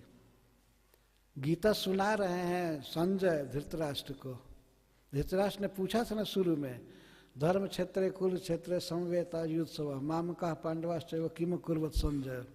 संजय से प्रश्न किए थे। संजय गीता सुनाने के बाद भीष्म धृतराष्ट्र महाराज को, धृतराष्ट्र महाराज भी पूरा गीता सुने हैं। तो अंत में संजय कहते हैं कि जत्र जोगेश्वर कृष्ण जत्र पार्थो धनुर्धर, जत्र कृष्ण जोगेश्वर जत्र पार्थो धनुर्धर तत्र श्री विजयो भूति। महाराज उसी पक्ष की विजय है। आपके बेटा बेकार खड़े हैं, आप अभी फोन करके रोक दीजिए युद्ध। ये हस्तिनापुर में बात हो रही थी। भगवान ने दिव्य दृष्टि दिया था, इनको देना चाहता था, वेदव्यास देव देना चाहते थे लेकिन नहीं लिए। वे कह दिए हमारे सचिव को दे दीजिए, संजय को। तो संजय को दिव्य दृष्टि प्राप्त थी, वो देख लिए कि सब मारे जाएंगे।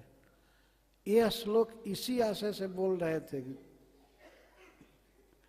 कि महाराज युधिष्ठिर अभी भी खबर भेज करके युद्ध रोक दे। इनका अधिकार था, रोक सकते थे।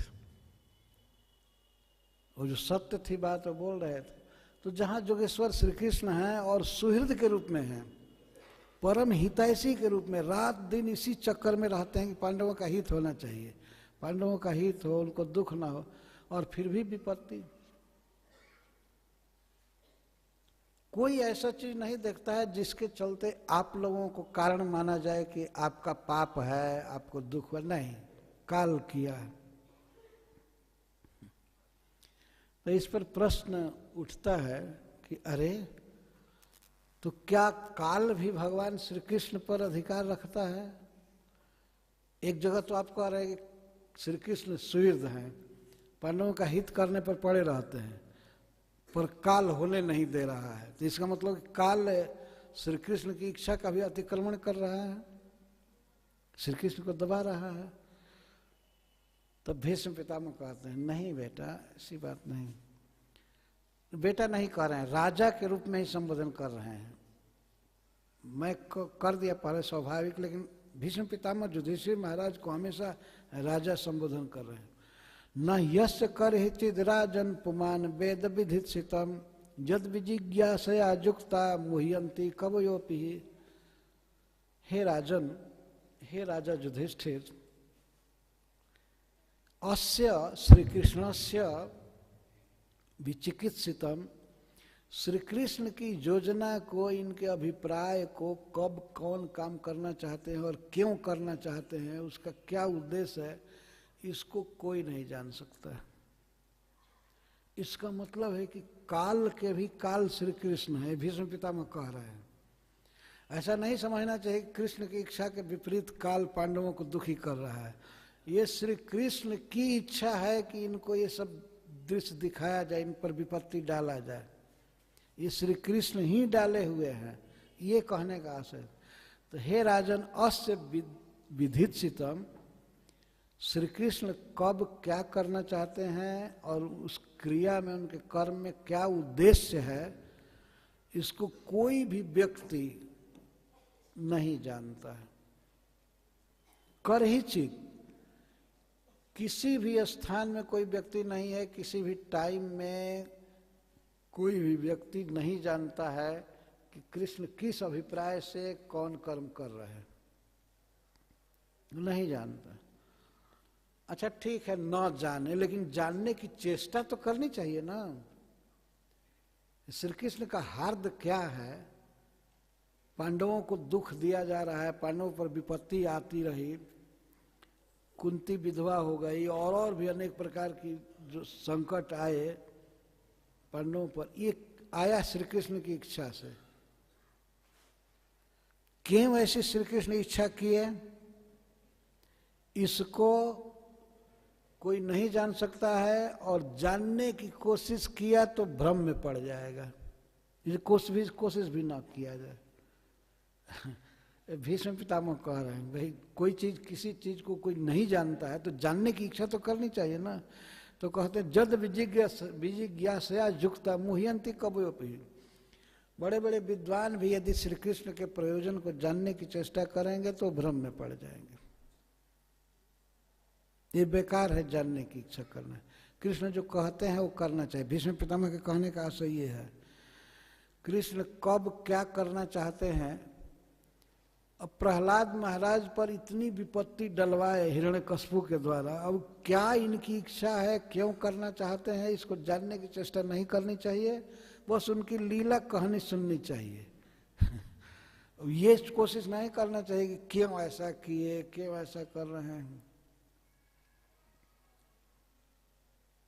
भगवान अपने कभी कभी प्रिय भक्तों के साथ भी ऐसी स्थिति उत्पन्न कर देते हैं कि भक्त घबराने लगता है, क्या कृष्ण ध्यान नहीं दे रहे हैं या हमारी विपत्ति को समझ नहीं रहे हैं। नहीं, वही डाल रहे हैं और कुछ सोच करके डाल रहे हैं। उस भक्त के वे हितैषी हैं, सुहृद है, वो नहीं समझ रहा है, लेकिन वो जानते हैं। कभी कभी ऐसा होता है, जैसे बच्चे के शरीर में अगर कोई फोड़ा हो जाता है तो माँ उसे डॉक्टर के पास ले जाती है, उसका शल्य चिकित्सा ऑपरेशन कराती है। बच्चा बहुत रोता है, घबराता है, क्योंकि उसका मवाद निकालना है घाव का। बच्चा इतना उसको विश्वास रहता है कि माँ मेरा सुहृद है, यही अपने गोद में रखती है, खिलाती है, पिलाती है, सहलाती है, तो माँ इतना कठोर थोड़े हो जाएगी। लेकिन फिर भी उस समय बच्चा रोता है, और कभी कभी तो यहाँ तक कह देता है तुम मेरी माँ नहीं हो, हाय हाय ये नहीं चाहिए, नहीं चाहिए। लेकिन वो बच्चे के रोने पीटने की परवाह नहीं करती है माँ। बच्चे का हित करना उसका ध्येय होता है, वो करके ही शांति का अनुभव करती है। इसी तरह से श्री कृष्ण,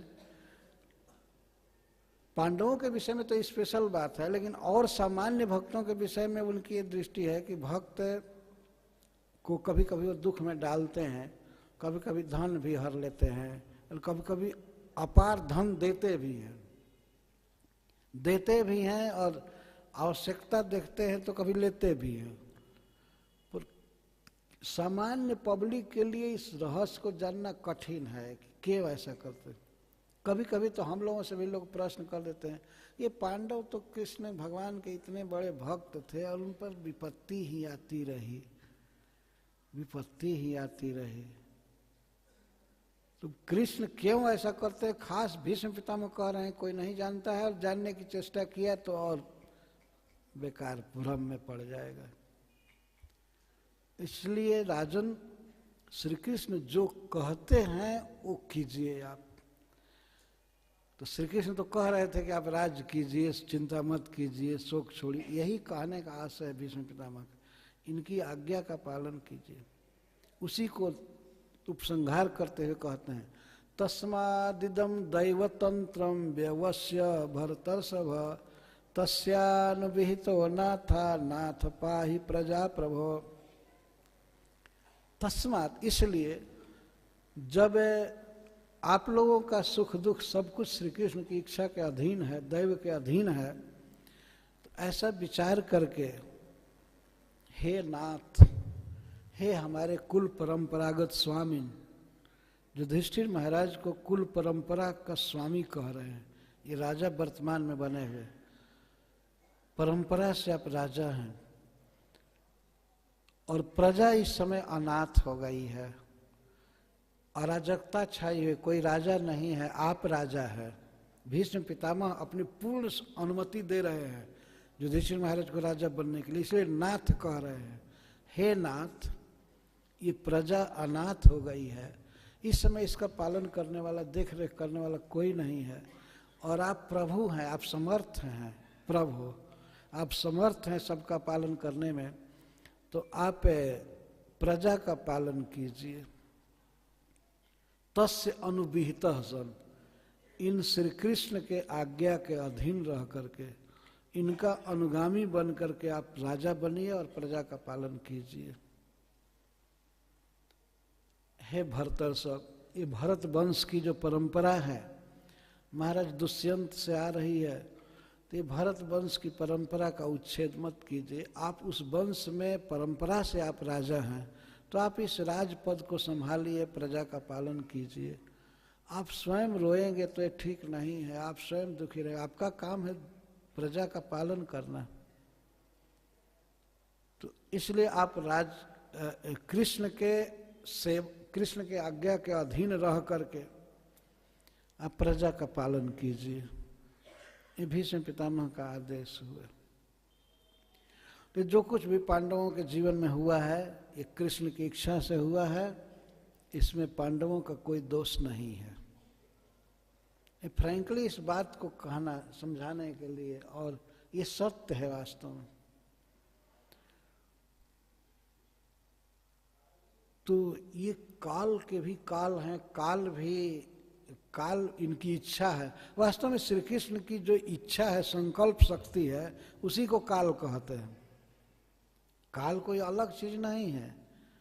तो इसी को खोल करके भीष्म पितामह अब कह रहे हैं, क्यों श्री कृष्ण का अनुगत बना जाए, कृष्ण की इच्छा ही सर्वोपरि है। तो कहते हैं ये कृष्ण जो हमारे मामा के लड़के हैं, वसुदेव जी के लड़के हैं, मान लिया अगर युधिष्ठिर महाराज कहें, इनकी इच्छा से सारी दुनिया चल रही है, सब इनके अधीन है। तब भीष्म पितामह कहते हैं, एष वै भगवान साक्षात आद्यो नारायण पुमान मोहयन माया लोकम गूढ़श्चरति वृष्णिषु। हे महाराज, एष वै, ये श्री कृष्ण, चाहे जिधर भगवान बैठे हैं उस तरफ उंगली करके कह रहे हैं, ये श्री कृष्ण, ये साक्षात भगवान है, ये स्वयं भगवान है। ये सब वही साक्षात, ये सब वही भगवान साक्षात। ये भगवान ही नहीं, स्वयं भगवान है श्री कृष्ण। और आद्य, यही आदि पुरुष है, महत सृष्टा, कारणोदक साई यही है। यही इस विश्व की सृष्टि करते हैं, प्रकृति में क्षोभ पैदा करके। यही आदि पुरुष हैं, और यही स्वयं परव्योमाधिपति वैकुंठपति नारायण भी यही है। जिनको तुम अपने मामा का लड़का समझते हो, ये साधारण नहीं है, ये साक्षात भगवान है। एक कारणोदक साई पुरुष हैं, विश्व की सृष्टि करने वाले, और यही साक्षात नारायण हैं। मोहियन माया लोकम, इन लोगों को मोहित करते हुए यादवों में विचरण कर रहे हैं। ये कोई मनुष्य नहीं है महाराज, ये साक्षात भगवान। देखिए कृष्ण तत्व पर प्रवचन, सारे ऋषि मुनि बैठे हैं। महाराज युधिष्ठिर का शोक निवारण करना चाहते हैं ये, लेकिन जो स्वभाव है भक्त का वो तो सभा में खुल ही गया। ऐसा वही भगवान साक्षात आद्यो नारायण पुमान। जिस समय श्री कृष्ण प्रकट थे इस पृथ्वी पर, उसी समय संसार के जितने भी बड़े बड़े लोग थे समझ गए कि ये भगवान है, समझ गए कि भगवान है। और आजकल के बुद्धू लोग ये सब गीता आदि पढ़ करके भी नहीं समझ पाते। जैसे कि ऐसे है, हम ही लोग जैसे एक व्यक्ति थे, उनको कुछ लोगों ने भगवान कह दिया, अरे शैतान साला, इस तरह की बात बोलने वाला। अरे कुछ पढ़ो तो, कुछ पढ़ो, कुछ सुनो बड़े लोगों से। वहाँ बैठे हुए सभा में एक से एक महान लोग हैं। स्वर्ग से आए हुए बृहस्पति जी हैं, वशिष्ठ हैं, गुरुदेव, भगवान परशुराम हैं, सब लोग बैठे उनके बीच में कह रहे स्वयं भगवान है, साक्षात भगवान है, महत सृष्टा कारणोदक साई पुरुष हैं जो विश्व की सृष्टि करते हैं, और यही नारायण हैं। अपनी माया से लोगों को मोहित करते हुए जादव बन करके जादवों में संबंध विशेष से भ्रमण कर रहे हैं। किसी के पिता बने हुए हैं, किसी के पुत्र बने हुए हैं, वसुदेव जी के पुत्र बने हुए हैं, किसी के मित्र बने हुए हैं। वृष्णिषु चरति, गूढ़स चरति, छिप करके कि छिप कर किसी के साथ किसी का आदर कर रहे हैं, किसी का आदर ले रहे हैं, किसी से प्रेम कर रहे हैं, इस तरह अनेक व्यवहार में, अनेक संबंधों में श्री कृष्ण विचरण कर रहे हैं जदुवंशियों में। लेकिन महाराज ये साक्षात भगवान है। इस तरह उस सभा में बैठ इसी बोल रहे हैं, तो यही बात सुनने के लिए कृष्ण के विषय में सारे ऋषि मुनि जुटे हुए हैं। जो कृष्ण को जानता है उसी का बोलना ठीक है ना।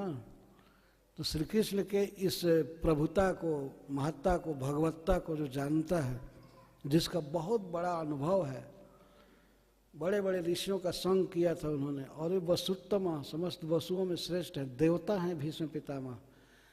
इस पूर्ववंश में उन्होंने जन्म लिया है, लेकिन भगवान के प्रति जो उनका प्रेम है, भक्ति है, वो तो जा नहीं सकता। यद्यपि भगवान से विपक्ष में लड़े हैं, कौरव पक्ष से लड़े हैं, अर्जुन के विपक्ष से, लेकिन फिर भी भगवान के परम प्रिय हैं। तब तो इनको शरीर त्यागते समय भगवान दर्शन दिए। तो कृष्ण को इस तरह से जानते हैं। ये सवै भगवान साक्षात् आद्यो नारायण पुमान मोहयन माया लोकम गूढ़श्चरति वृष्णिषु। ये छिप करके भ्रमण कर रहे हैं, पर पहचानने वाले तो पहचान ही जाते हैं कि ये साक्षात भगवान है। अभी श्री कृष्ण पृथ्वी पर प्रकट थे, तब सारे ऋषि मुनि जुट करके उनको कह रहे हैं भगवान। स्वर्ग से आए हुए सब लोग, पाताल से आए हुए, इस पृथ्वी से आए हुए राजर्षिगण सब कह रहे हैं कि ये भगवान है, भगवान है। किसी का कोई प्रतिवाद नहीं था, सबने स्वीकार किया आनंद के साथ। तो आज के युग में अगर यदि कोई व्यक्ति कृष्ण के बारे में ऐसा बोलता है तो ठीक है, बोले, गीता से बोले, भागवत से बोले, जो सुखदेव गोस्वामी बोले हैं, जो भगवान बोले हैं, और नहीं तो क्यों बोलेगा, बकवास क्यों करेगा। यदि नहीं बोलने आता है तो बोलना नहीं चाहिए वास्तव में, और सुनना भी नहीं चाहिए। श्री कृष्ण को जो स्वयं भगवान परब्रह्म परमात्मा के रूप में स्वीकार करे, उसी का प्रवचन सुनना चाहिए, नहीं तो नहीं। वैसे सुनने वाले को भी पाप लगेगा। कोई कृष्ण को जानता नहीं है और अटपटांग बोले।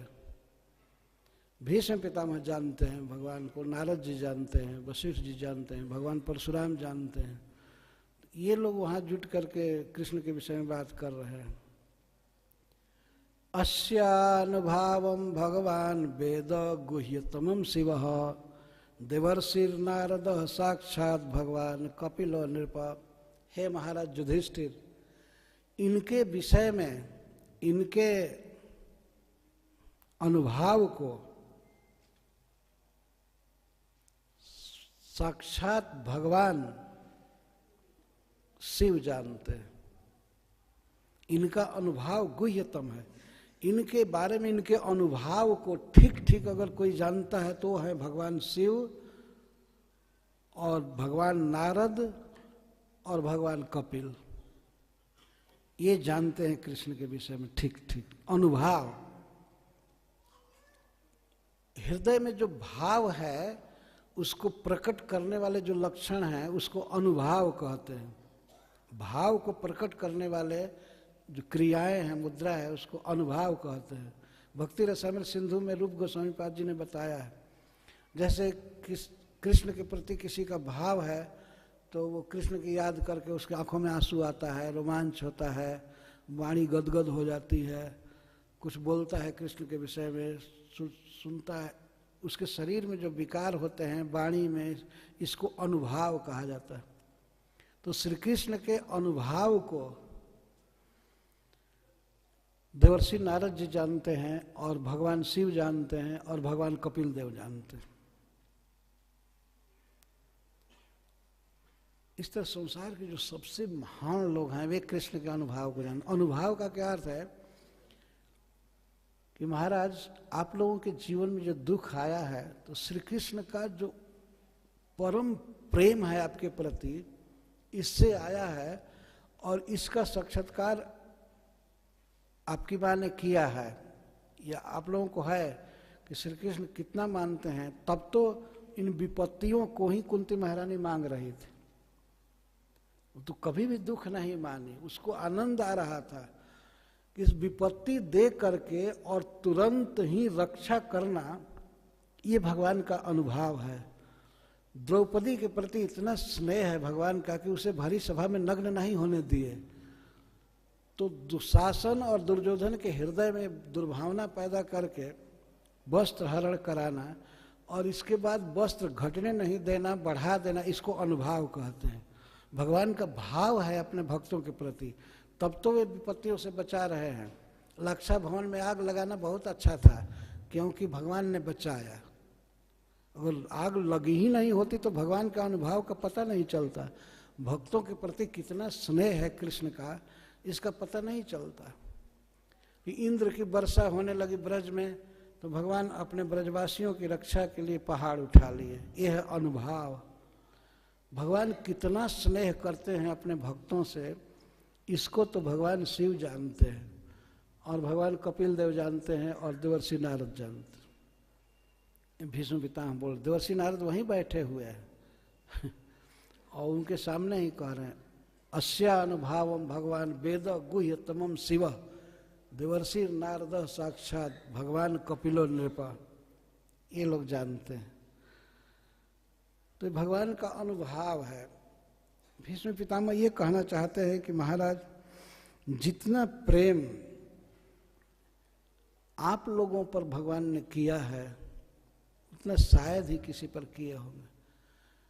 ऐसे कहने के लिए भगवान की राजधानी, भगवान का गांव द्वारका है, लेकिन वे रहते थे हस्तिनापुर में ही, पांडवों के साथ ही ज्यादा रहते थे। कभी कभी भगवान की पत्नियां अर्जुन के प्रति बहुत रंज होती थी। और एक भक्त ने तो लिखा है कि अर्जुन क्यों नहीं स्त्री रहते, उसी को पत्नी बना करके रहते। जब वहीं रहना है तो इधर 16,000 विवाह करके और रहते हैं हस्तिनापुर में। तो अर्जुन के साथ ही घुमा करते थे प्राय। उधर 2-4 दिन जा करके द्वारका फिर चले आते। उनको रहा नहीं जाता था। इसीलिए ऋषि मुनि भी जानते थे कि युधिष्ठिर के घर में भगवान रहते हैं, तो वे भी अपना आश्रम, घर द्वार, लोक परलोक छोड़ करके हस्तिनापुर में ही रहते थे, क्योंकि वहीं भगवान रहते थे।